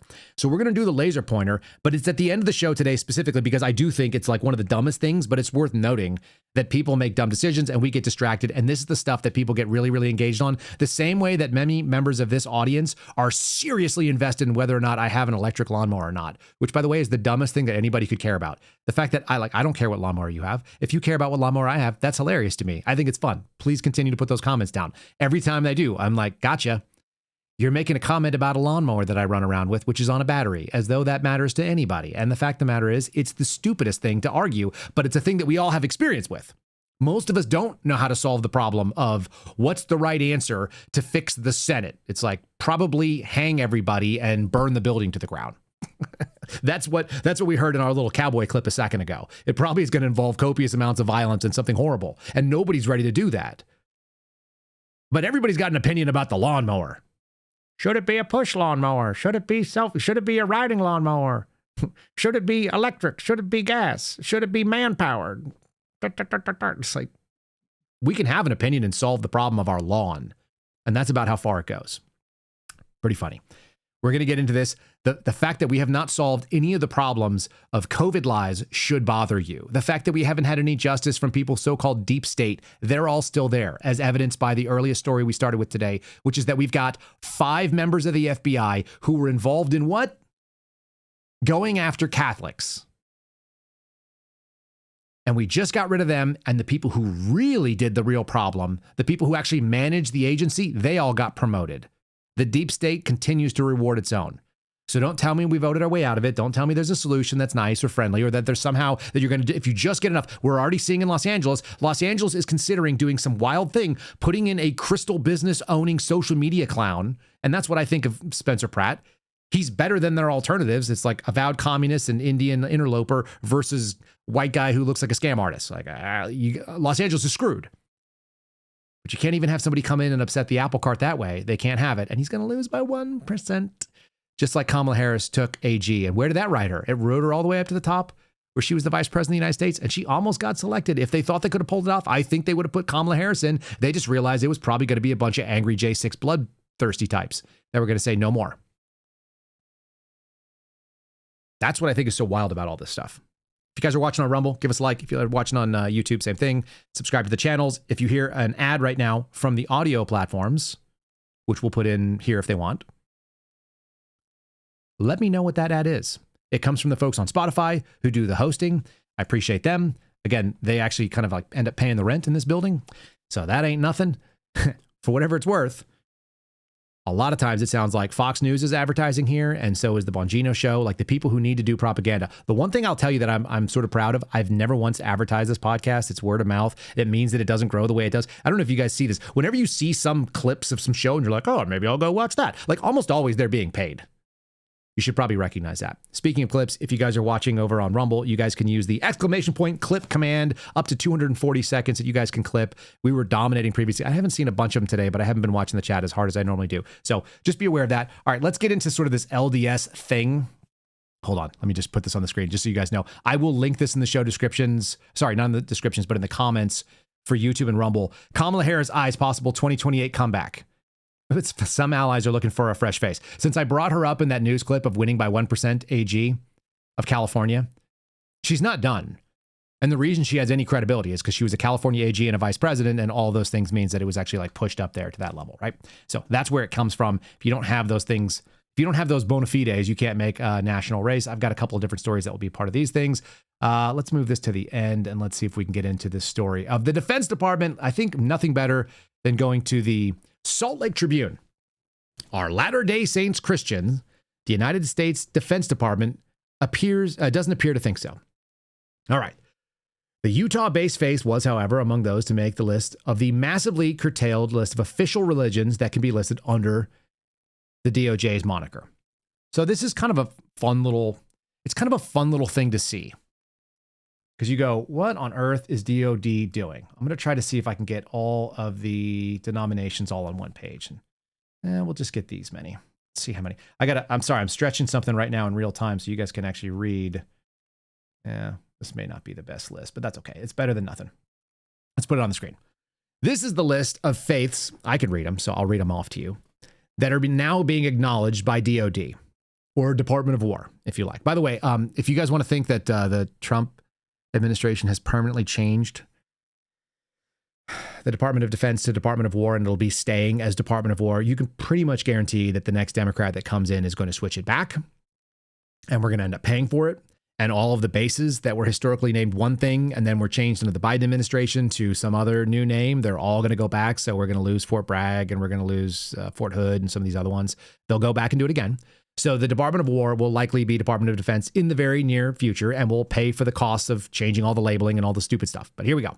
These are the approved faiths that you can select when you go in. For those who have never enlisted in the military or you've never signed up to be an officer, I don't know what the officer side looks like, but on the enlistment end, you get to choose a religion and there's a drop-down menu usually of a bunch of different faiths and there's a number code that goes along with it and then they punch those into your dog tags.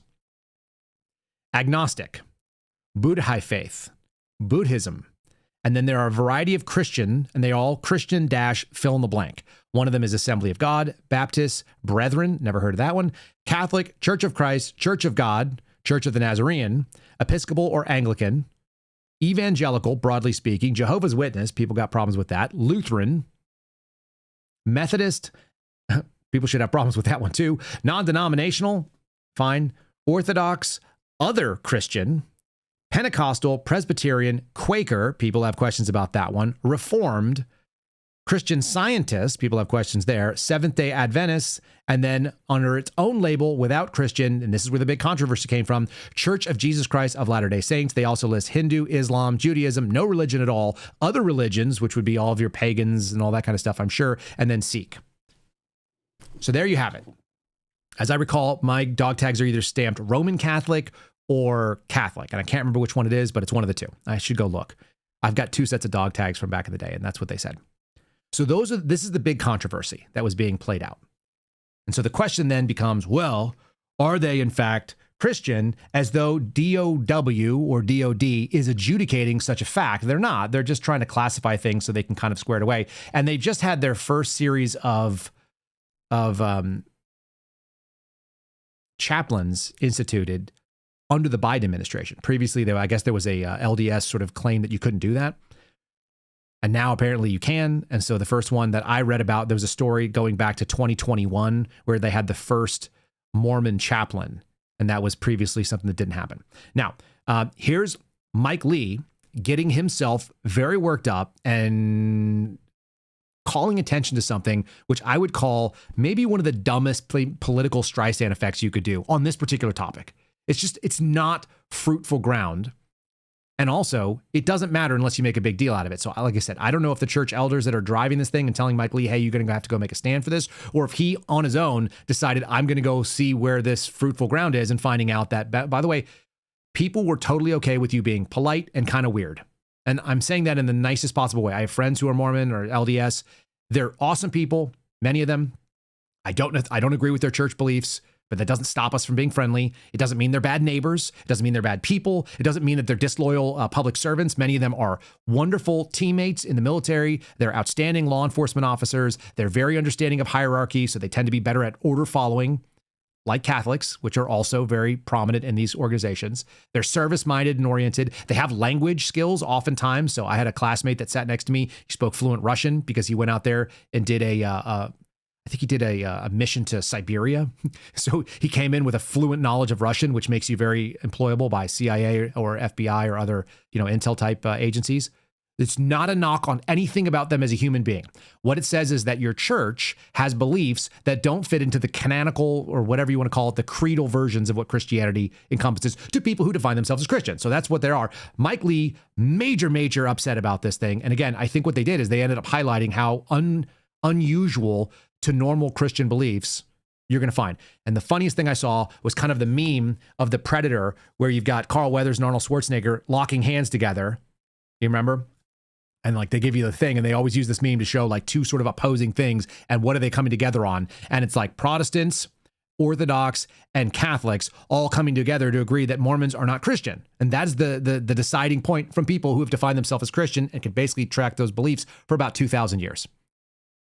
I'll just tell you, I don't think Mormon beliefs are valid, but that's because they don't agree with my religion. But it doesn't mean that I don't count them as human beings that are decent. They can still be bacon cheeseburger nationalists, and many of them are all day long. In fact, here's the mug. Bacon cheeseburger nationalists all the way. Mormons are in. Mike Lee picking a fight that he's going to lose. And also politically, it's a major loss. It's the dumbest thing I've ever seen. The faith of the American people has always been one of its greatest strengths, as is the fact that the Constitution prohibits the United States government from treating people differently based on their religious beliefs, regardless of what denomination they might be drawn toward, they might belong to, or whether they have any faith at all.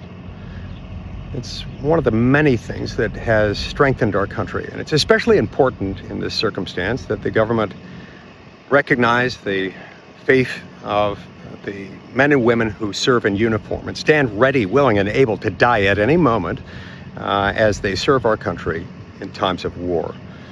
For that very reason, I think it's very unfortunate that the Pentagon has chosen to identify basically every faith group in America that professes faith in Jesus Christ as Christian, with one exception. that is, those belonging to the Church of Jesus Christ of Latter-day Saints. I find this offensive, not just because that happens to be my faith, but not just because it happens to be the faith of tens of thousands of U.S. military personnel, but it's also just repugnant. No, let's be real clear. It's specifically because of that. It's because it's your faith and because you guys think that this rebrand as something which you can get away with for a long time.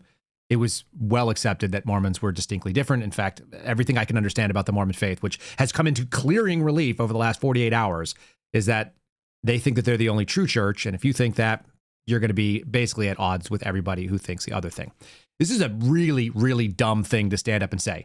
You're making me look at you and say, oh, you want to be seen differently. You think that the DOW list of what religions you can select and the fact they didn't put dash Christian, which, by the way, could be just as simple a thing as they ran out of characters and they wanted to spell out the entire name of your church. It could literally be that easy because this is a government form. You've decided to highlight how unique and unusual and different and outside of like mainstream Christianity you are. This is going to make Mike Lee look much weirder. The crazy thing is it can be devastating to Mormon PR or LDS PR across the country. It can be highlighting of all the unusual things that have been said through the LDS elders and the LDS, like whatever they're called, the presidents of the thing, their Living Prophet series. This can all be the case. Devastating nationwide. And it will not affect Mike Lee's ability to get elected in Utah, which still is really easy because it's a very Mormon state. So you can do a terrible PR thing nationally and still have it locally not affect you. But it is going to affect the way that a lot of people look at it. Again, the model that Mormons have historically used was say whatever you want about us. We'll use it as an opportunity to come talk to you and try to sell you by being nice and by courteous and friendly and then sharing you with our ideas. I know a lot of people that are Orthodox, that are Catholic, that are evangelicals that want to welcome Mormons into their house because they're going to kind of like reverse target them and they're going to go out there and tell them like how silly they think their beliefs are. And this is like a common rivalry thing. That's all fine.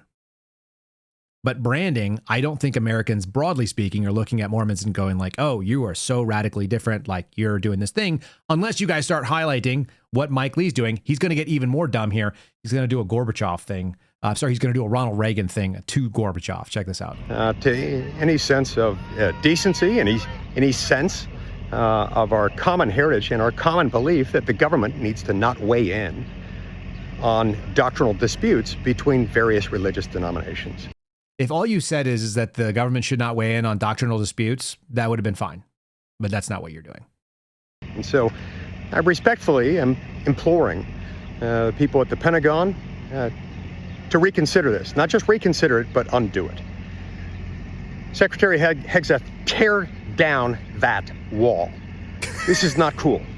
Get rid of it. Get rid of it now. Thank you. All right, that's the worst thing you could do. That's what's called the Streisand effect. The Streisand effect comes from Barbara Streisand complaining that somebody published a picture that was her house and no one knew that it was her house until she complained that people saw a picture of her house. Then they realized it was her house. And then it became a thing where everybody knows what Barbara Streisand's house looks like. You could publish a picture of Streisand's house in Malibu and everybody knows it's her house because she went and complained about people publishing a picture of a house, which otherwise would have just been a house on the coastline. Screaming tear down that wall is silly. It's dumb. And it's going to have the exact opposite effect. And it's having that effect like left and right. You're seeing a bunch of people come together and being like, dude, I don't know what you were thinking, but all you've done is you've now highlighted a bunch of energy to act like a list that the Department of War, Department of Defense has posted out for whatever reason is nuts. And then he went on a 37 post weekend, like, I don't know, just fit temper tantrum. And the funniest thing that's said by our current senator from Utah, this guy Mike Lee, who calls himself Based Mike Lee, which is the dumbest thing ever. His big claim was that the name of Jesus Christ is even in the church, and therefore you know that LDS is in fact Christian. So, real simply, everybody that I've seen who's recognized how silly that is, you can't say something that's not true on the internet. And so the comparisons to transgender ideology has popped up a lot. And the comparison to North Korea has popped up a lot. In other words, just because I define myself to be a woman, and by the way, when I was finishing up at the FBI, they defined me as a woman. If you can see me, I have a beard. I have male musculature. I have a male hairline. I was defined as a woman in my last, 18 months at the FBI, which was a post-George Floyd phenomenon. Very weird.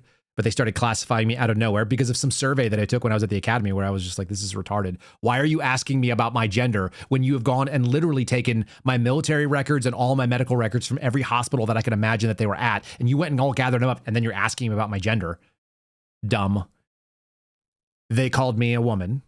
They rated me physically against women. I was one of the strongest, fastest, like most push-up, most sit-ups, most running, most sprinty females in the FBI between the ages of 30 and 39 for 2 years running. Crushed it. I can't define myself as a woman. You can't define yourself as a thing that is something else, period. They are not. This is not the example you think it is. So Mike Lee said, because the name Jesus Christ is in the name of their church, that's how you know it. People made transgender comparisons, as I'm sharing right now. The second thing they did was bring up North Korea. And if you guys don't know, the official name of North Korea is the Democratic People's Republic of North Korea. And every term, whenever that term is, the Democratic People's Republic of North Korea, the DPRK, they elect a new supreme leader who is both democratically elected and in charge of the republic. You know it's a republic and you know it's democratic because it's in their name, correct? You can't name something and it not be true. Oh, wait. Of course it can be true. You can name yourself anything you want. And interestingly enough, even in my lifetime, I've heard people move from using the term Mormon to using the term Latter-day Saints because there was stigma associated with Mormon. There's all kinds of fun things like that. So this Mike Lee move, PR-wise, has caused a flurry of activity. It's going to cause a ton of people to look into what are Mormon beliefs, and you're going to close more doors than you could ever have had open from all the decent, what you would call, PR campaign over the last couple decades. I think he's probably undone 40 years of positive PR that Mormons have been able to establish by just being chill about it, by being what we expect Mormons are. Like, they're a little bit unusual. If you're a Christian of any denomination, you're like, yeah, kind of a strange group, but they're super friendly and they're really nice and they're loyal and good neighbors and they're cleanly and all this other kind of stuff. And I've never really looked too far into it, is what people think. And then you're like, oh, like they have all these weird Masonic traditions and they say things and they've got secret handshakes and they believe in things like multitheism, polytheism that they're not compatible with Christianity. And when you ask them point blank and you get the answers, mostly what you'll get are questions. I don't know if there's like some sort of low grade rhetoric training. I'm sure there is for the people that go out on the missionary work. But every single thing that I interacted with over the weekend was when somebody would say, I will ask you questions and you just tell me the answers to what you believe because I want to know what you believe. And they would say, sure. And so you'd ask them a question and their response would always be questions. Almost never simple yes, no answers or explanations of what it is that they believe. And when they would believe it, or they would explain it out, you'd be like, okay, so you just said what I said a different way. You want to use your words, my words, but they say the same thing. Here's another story that pops up. Mormonism left off Hegseth Christian list, and Senator Mike Lee is not happy. Again, a lot of different opinions pushed out there. This is by Good Faith Media. The stuff that was out there in the New York Times, in the Salt Lake paper, which was the Salt Lake Tribune, covered it. And then it was pretty much everywhere when it came to social media, and there's going to be unlimited clips about this, and the interactions and the threads they're wild. I mean, they're really wild, to the point where people were calling me a genocider and that I was responsible for the terrorism that took place in Michigan a little while ago when somebody attacked an LDS church. I'm responsible personally. I also found out I was responsible for Obama getting elected, which was also maybe like the most fringe complaint against me. It says, many of us who grew up in evangelical churches and Sunday school classrooms with a poster entitled Christianity, Cults, and the Occult. Apparently, this is a thing that some of you guys may be familiar with, a wall chart that listed the various religious traditions and placed them in categories that essentially describe which ones would get you into heaven, Christianity, and which ones would land you in hell, but seemed nice, cults. And then which ones would get you into hell, but were also really scary, the occult. I really like the way this guy described this, by the way. This is why I'm reading this. It's very funny to me. So I'm going to break away from this with one thought. I had roommates in college who were in cults. They were in a cult, and it was called the School of Metaphysics. It was one of the weirdest weirdest sort of belief systems that you ever heard of, and I don't claim to understand it, and I actually didn't want to know it, but I knew it was a cult. I know what a cult is when I see it. It's like people have these illogical beliefs. They can't talk about it outside of people who are indoctrinated into the cult. They do shit that doesn't make any sense, like go out in the woods and like bury freaking, pyramids made out of copper in the dirt somewhere because of ley lines or some other crazy stuff. They sit around and stare at candles and try to do astral projection or believe that they can somehow do some other weird, body-mind physiology connection thing. They did weird shit. They were weird people. They were super nice. And so whenever people would meet my roommates, I would warn them before they met them. And I think I've said this on this program before. I would say, I have roommates and they are in a cult and they are very, very nice people. You must understand. They're super nice. They're very polite. They're thoughtful and they're considerate. And they're loyal friends. And they make a decent meal sometimes, but they are in a freaking cult. And they're weirdos, and they got pentagrams on the wall in their room, and they got like skulls that they are, replica skulls that have candles on them, and they do weird shit. They just are. And so you go, okay. And then people would meet them, and they go, oh my God, like they're super nice. They're like really nice people. I go, yeah, they're really nice members of a cult. And they're like, yeah, they have some weird stuff, but they're like really nice people. This is the way that I think a lot of us kind of thought about Mormons. We were just like, look, we're not mad at you. We just think that the beliefs you have are kind of wacky. And we're happy to share a picnic with you, and we don't mind, being in on a Boy Scout troop with you or anything else. I'm happy to have Mormon members of my class when I was at the academy. I've served in the military with people who are Mormons. They're super nice people. No big deal. We just have different beliefs about stuff, and your beliefs are not compatible with mine. That's what this guy is saying. I think that's very funny. And I love the way that he says it. Things that would get you into heaven, things that would land you in hell but seemed nice, cults. And things that would get you to hell but also were scary. And there's your Satanists and whatever other kind of weird occult stuff. Among those in the subcategory cult were Scientologists, Jehovah's Witnesses, and Latter-day Saints, Mormons. If you do not know this and you are a member of one of those religious denominations, including the ones Jehovah's Witness and even like Christian Scientists, like you'll see that listed very commonly as well. It doesn't mean that people think that you're a bad person as a human being. They just think that your beliefs are off. Okay. With the exception of the window of time in the 1980s known as the Satanic Panic, we were trained to believe that cults were actually more dangerous than the occult. And this is exactly the kind of point of why the good PR messaging and why what's going on right now is relevant. There was a time in the 80s, Satanic Panic, yes, that was kind of the other thing. The cults were more dangerous than the occult because they would masquerade as true Christianity. They often said things like this. And topping the list of those quote-unquote sneaky religions we need to be on guard against were Jehovah's Witnesses and Mormons. Coincidentally, both of them are very, very aggressive about going out and trying to do ministry and doing evangelizing door to door.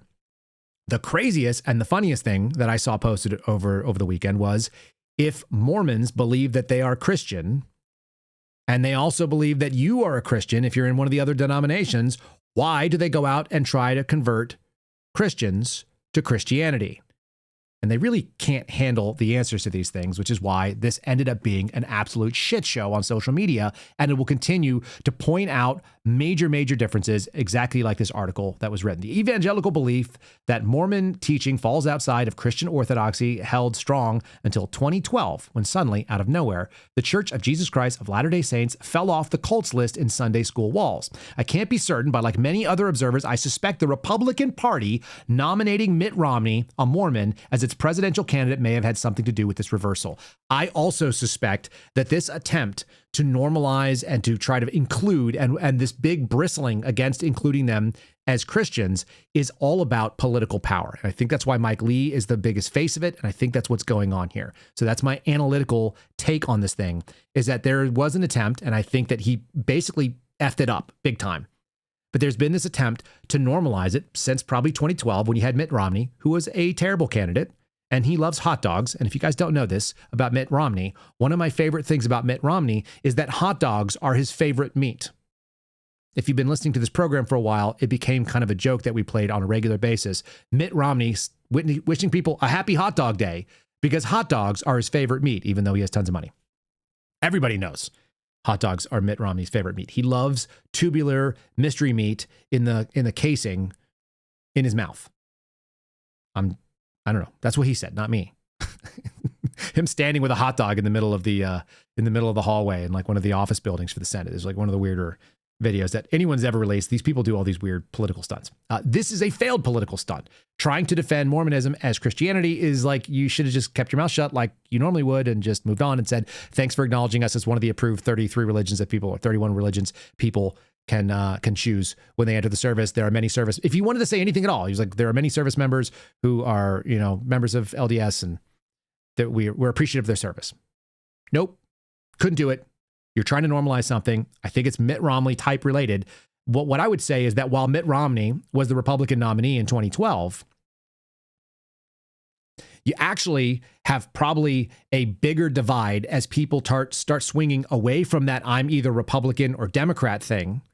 And now you're seeing many more people who will call them bacon cheeseburger nationalist types, but they're like basically politically independent conservatives. More people are moving that direction than maybe ever before. And certainly since 2012, there's been a swing that direction as people look around and say, we're not voting our way out of it. We got all the things we thought we were going to get, we wanted to get in 2024. Donald Trump, you got a House and a Senate that are both GOP dominated, or they are majorities there. And you haven't given us the things.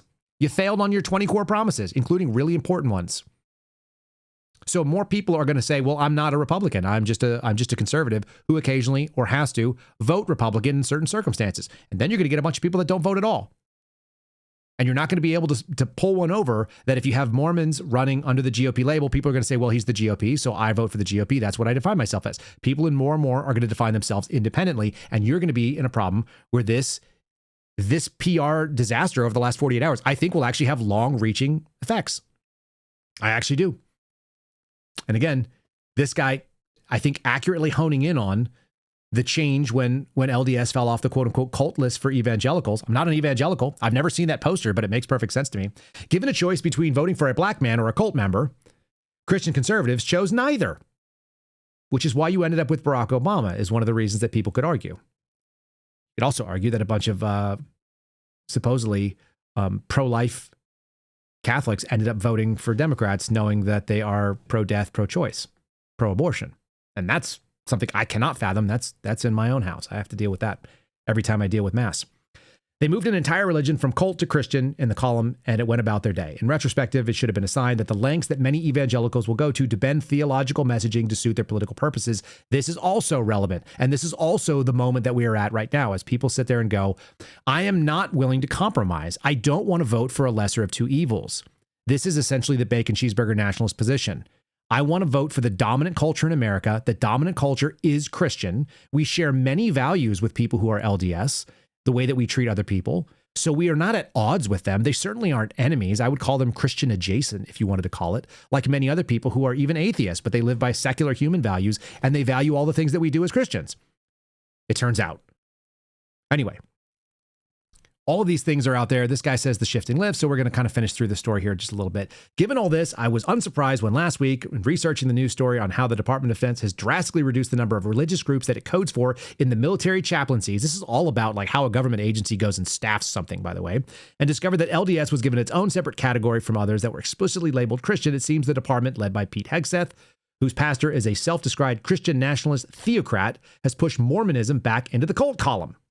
The move did not escape the notice of Utah Senator Mike Lee, who's both a staunch MAGA supporter of Donald Trump and a Mormon, and in his post, he started freaking out about it. You guys saw the freak out. This cannot be the first time that he's encountered the reality of what people like Pete Hegseth believe about the fate of his eternal soul. Still, he spent the better part of the weekend on social media. This is why I think it's relevant, because we have a U.S. senator that engaged in a propaganda war and lost, I would say, based on the numbers that I saw, badly, fighting against perception that LDS isn't Christian and calling on the Defense Department to categorize Mormons as such. So he's arguing about the separation between church and state. And at the same time, he's arguing that the state make this determination when Christians themselves do not. It's a very interesting thing to say. Again, I think it's just as we sit there and watch, this is not done. This is an ongoing thing. This has just started. And Mormons have put themselves in the same categories that I see American Jewish people doing, which is where they are starting to conflate certain things. And they've pointed a spotlight at behaviors and at very like unusual sort of self-victim mentality. And it's not ingratiating. It's a disaster for PR. So seeing someone do that makes me just wonder, like, who's advising you? I assume it's the same people that advised the Trump administration to say that Epstein was just like it was a hoax. It was a myth. It didn't happen. It's like being completely out of touch with how things have moved in the country. And I do think that while we may be on sort of the edge of what's coming in here, I don't think that I'm wrong about what I assess as I go out, because I meet a lot of regular people. Unlike a lot of media folks, I'm such a regular guy. I have an electric lawnmower that I'll argue with you about, because like, that's fine. Like that's the thing that we all have in common. We have to mow our lawns, right? And I have to figure out whether I'm going to weed or I'm just going to mow it. And I'm just going to act like I don't have weeds in my front yard. Like, I've recently been changing diapers, and I buy things for kids, and I'm trying to figure out whether I can buy an American product or a Chinese product when I'm going to try to, put something in for a diaper bag or for a snack bag for my kids, or, like we have all the normal problems. I go and talk to people, and I've met people who listen to this podcast who go to the same Costco as me, and we're buying in bulk because things are expensive. Like, maybe people don't recognize where the American people are, but the American people want to be left the hell alone. They want to have their life be affordable, and they want the promises you made to be like the promises you keep. If you had friends that promised you something and then they lied about it and they regularly let you down, you'd be like, bro, why do you keep lying? Why do you keep lying to me? It's very frustrating. I don't want you to keep lying. It's not getting it done. These are some articles that you guys may find interesting. I am not going to read all of them. I just wanted to point out where I think the cultural divide here is. And then you can dig the rabbit hole, which they've actually asked you to do. They being the Mormon politicians that have decided to engage on social media in a broad way. And the fact that one of our 100 senators has decided to step up and champion a cause that's basically irrelevant. What the DOD categorizes you on your freaking dog tags is irrelevant. It didn't make me more or less Christian. It didn't make me more or less Catholic. In fact, I was probably less adherent to the Catholic faith then than I am today. And I wouldn't care what you put on my dog tags today because it's not relevant. I know where I go every Sunday, and I know what I think, and I know that my wife prays, and I know what my children believe. So that's all way more important. But to get into this public fight, you're going to end up with this kind of stuff. So there's a story that's written here. This is a Substack by a guy named J.D. Hall. I've been reading some of his things online. Some are quite interesting. This is The Cult of the Lodge, the combination of Mormonism and Freemasonry. It's about imagery. It's about Masonic ritual and symbol. Many of those things are involved in the Mormon Church. People start looking into this stuff. There's already a lot of distrust about some of these secret society type things, or these what they call fraternal orders. So you can read about that. And of course, this is publicly interesting because you've got guys like Mike Lee. You guys have mentioned Glenn Beck over in our chat. He talks about all of them.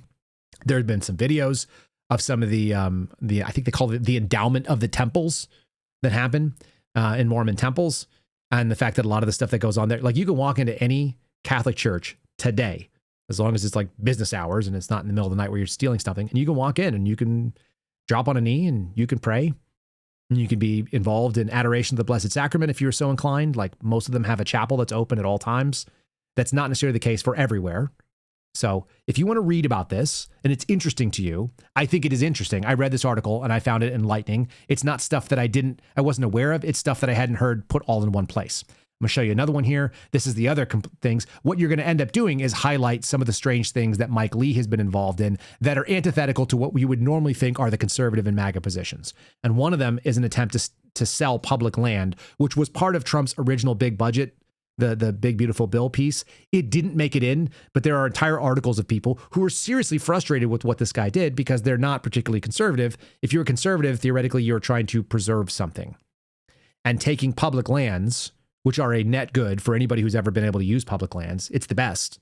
It really is. It's awesome to have public lands. They may not be perfectly managed, but the idea that there are spaces in the United States that the poor, that the people who don't have access to their own like massive tracts of land can go and say, these are belonging to the American government, which means they belong to me. When I used to step out on BLM land, Bureau of Land Management, and I could go shoot or I could go hike with my kids, there's something really special to know that this is land that belongs to us, the people. The idea that you would sell that off to private developers, especially in places like Utah, which is a public land state, and sell them off to like, I don't know, your friends who are major land developers, it seems inherently corrupt. And there are many questions about towns in Arizona and in Utah and in Nevada, and I'm sure there's some other places, Colorado as well, that get kind of like taken over or have like a huge LDS population, and then they start running the government as though they are an extension of their church, and people start going like, well, that's what corruption looks like. That is not what we want. But there are places, I think my parents live in a town that is very, very heavily influenced by LDS people that have a lot of money and been able to kind of like make special land deals. So that kind of stuff is going to come into glaring contrast to include Mike Lee's votes on these things and some of the things that he has pushed. Again, if you got a good thing going, a lot of it When you're winning, you usually try to keep your mouth shut. That's what I was telling people. That's why I don't think that, quote unquote, the Jews or the Israelis run our government. They are a counterintelligence threat. They're a growing one. But I think they're losing influence, and that's what that noise comes from. And this may be something the same way. People felt like they lost some influence, and they're starting to get loud about it. It's an indication of something that's not great. And I think broadly speaking, it shows a movement in America where I think people are just sick of bullshit. Just like that guy said, the 4 things that would clean us up, none of those things are achievable. We're not going to get term limits. We're not going to get old people to write a age limit on public office. We're not going to get these things. We don't have the mechanisms to actually change. So let me kind of thread this together. What we saw was a bunch of promises to include reforming government agencies. The one that I dealt with was the FBI, and it hasn't been reformed. As evidenced by, on Friday, they fired 5 people. There's ongoing reform happening, and it's coming out in little drips and dribbles, and it's not happening broadly. This should have happened in the first 6 weeks, and they didn't get it done. So I know that they're not getting the thing done. We have this instinct of the changes that took place, the crazy difference between 2020 and today when someone gets stabbed or someone is dying and saying, I can't breathe, and the celebration that it takes place. That's really strange. The speed and the functionality of even the British court system compared to the American court system, where you can actually get something done, whereas we cannot. And that we no longer have the ability to even implement simple changes like, can we stop having people who are 1,000 years old, whether they be Mitch McConnell or, Chuck Grassley, or whether they be Nancy Pelosi, or whether they be Donald Trump for that matter, who sounds like he's just booming out as well. Can we not have really old people running this country? Can we have younger, bolder, maybe slightly more wise than young, but also young enough to actually take action? Can we get these people into these positions? We don't have the mechanism for change. We don't have the ability to call a convention of states. It won't even happen. Like, people ask me, why don't you advocate for it? It's because I don't advocate for things that are stupid that we can't get done. It'd be a great idea, but so would be giving every American all the money they needed and making sure that everybody was nice to each other and everybody lived in harmony. Those are not real. Like, that's a utopia. That doesn't happen. Okay? We don't have the ability to withdraw the 17th Amendment. There's no mechanism by which the Senate or the parties are going to give that up at this point. So we can't fix it. We've broken things that cannot be repaired. So we're all kind of riding this wave, knowing that it eventually falls. The scaffolding is rickety and shitty, but there's no mechanism by which to correct it without it all coming down. And not everybody is ready to have Amazon stop, Costco stop having food, and maybe having your children starve to death in your front room while the power goes out. This is the conflict that, like, the modern man is facing. But at the same time, that doesn't mean that you're going to be able to give me slop and tell me things and make me say, oh, well, yes, because they're Republican, I believe it. Mike Lee's based because he's Republican. It's like, Mike Lee is kind of a weirdo.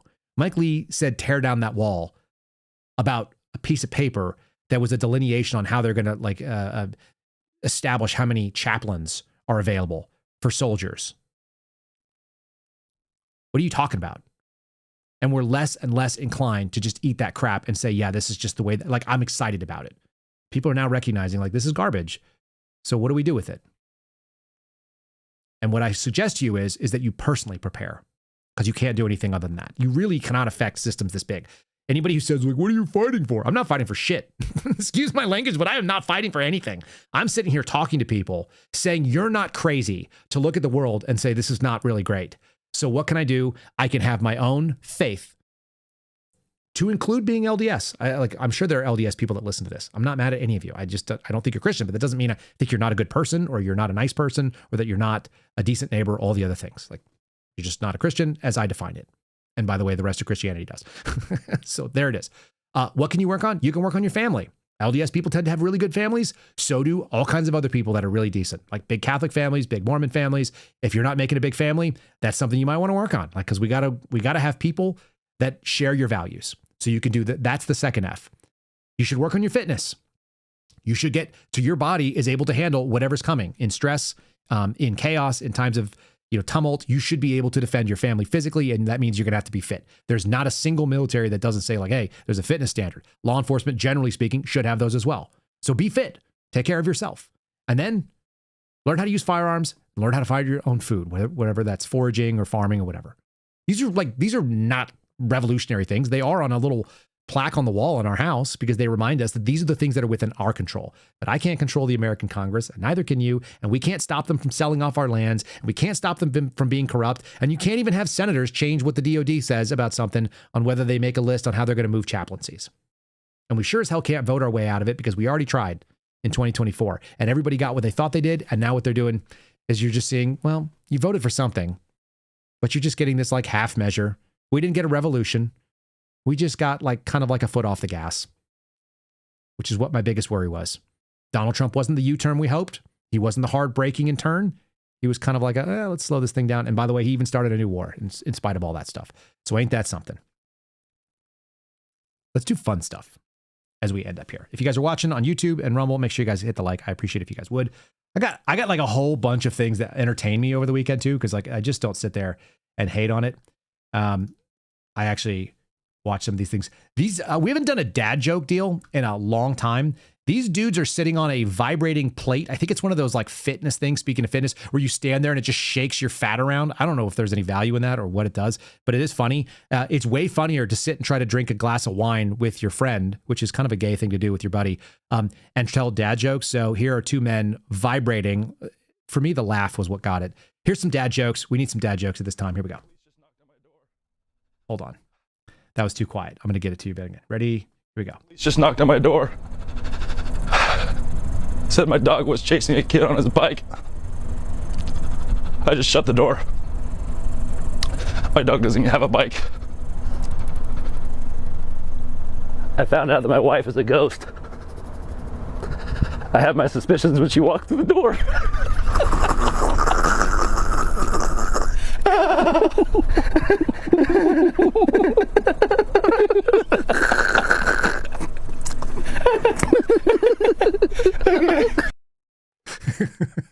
If I can get somebody to sit on one of these things and tell really, really bad jokes.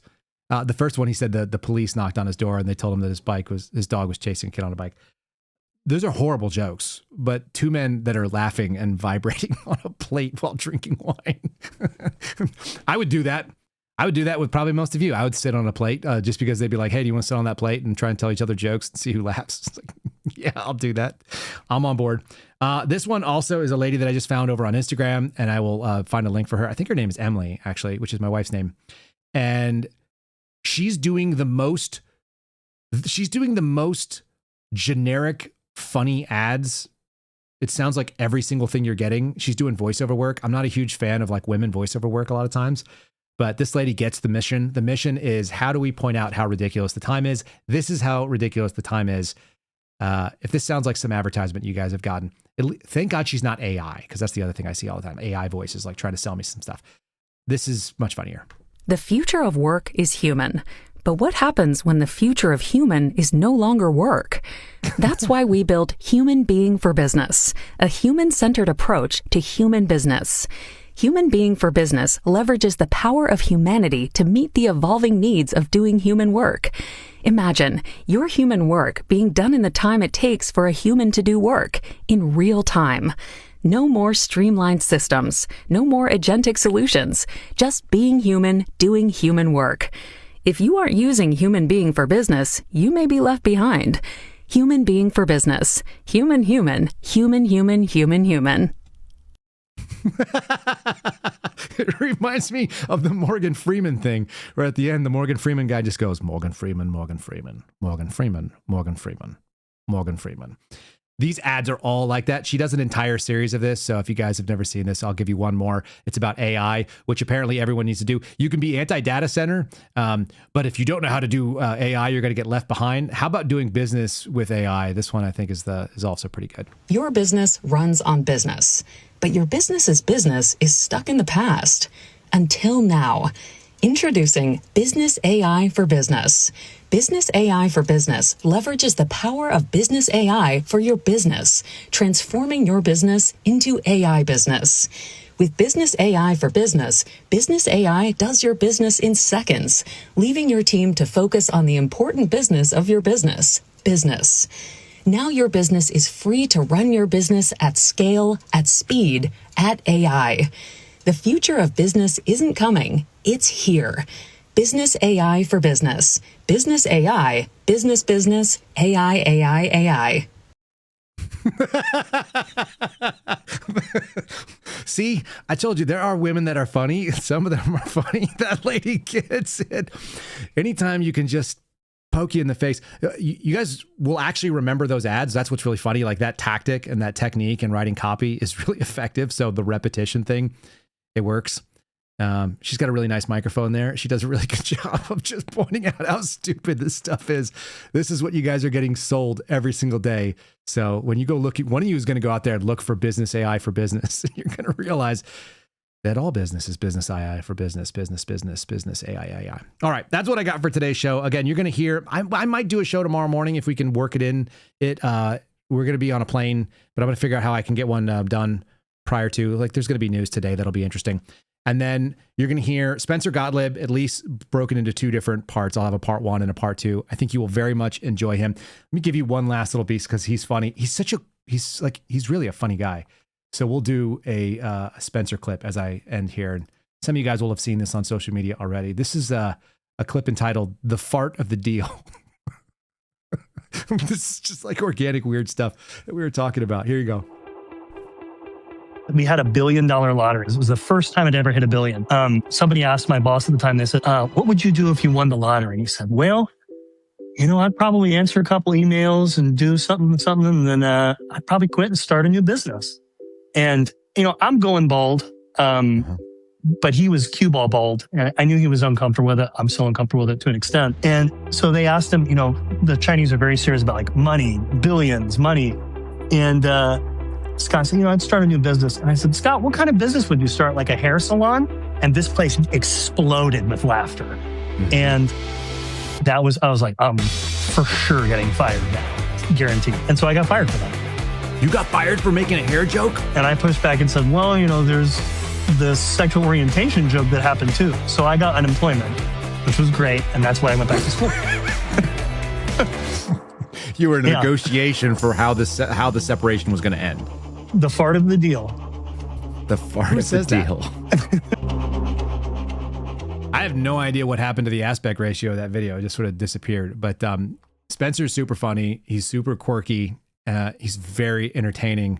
I don't know that I've ever heard anyone in a straight-laced storytelling just drop in the expression, the fart of the deal, but now you guys will too. And I'm still debating on what we're naming that episode, but that's a strong contender. Anyway, anybody that wants to fight the KGB with a set of pliers in his hand and tells you that he did the fart of the deal and that's how he got unemployment, he's a pretty unusual dude. You guys will very much enjoy it if you like my sense of humor, and if you're listening, you probably do. So God bless all of you. Thank you for being part of this. Put your comments below on your agreements, your disagreements, your frustrations with your love of LDS, your frustration with meeting LDS people, your former experience with like whatever. Just put it below. Tell me how much you love electric lawnmowers, or why you don't, or why you're living in the past using gas, or I don't care. Could we just have fun sometimes? Folks, we'll see you again tomorrow. One way or another, it'll either be an interview or we'll have a show, and it depends on what we get done today. And I will not be having a call-in show this week, before I forget. No call-in show. All right, that's all of it. See you again tomorrow for the Kyle Seraphin Show. Have a good week as you start. Thanks for listening to the Kyle Seraphin Show, streamed live weekdays on rumble.com/Kyle Seraphin. Follow Kyle on Twitter, Truth Social, and Instagram @Kyle Seraphin.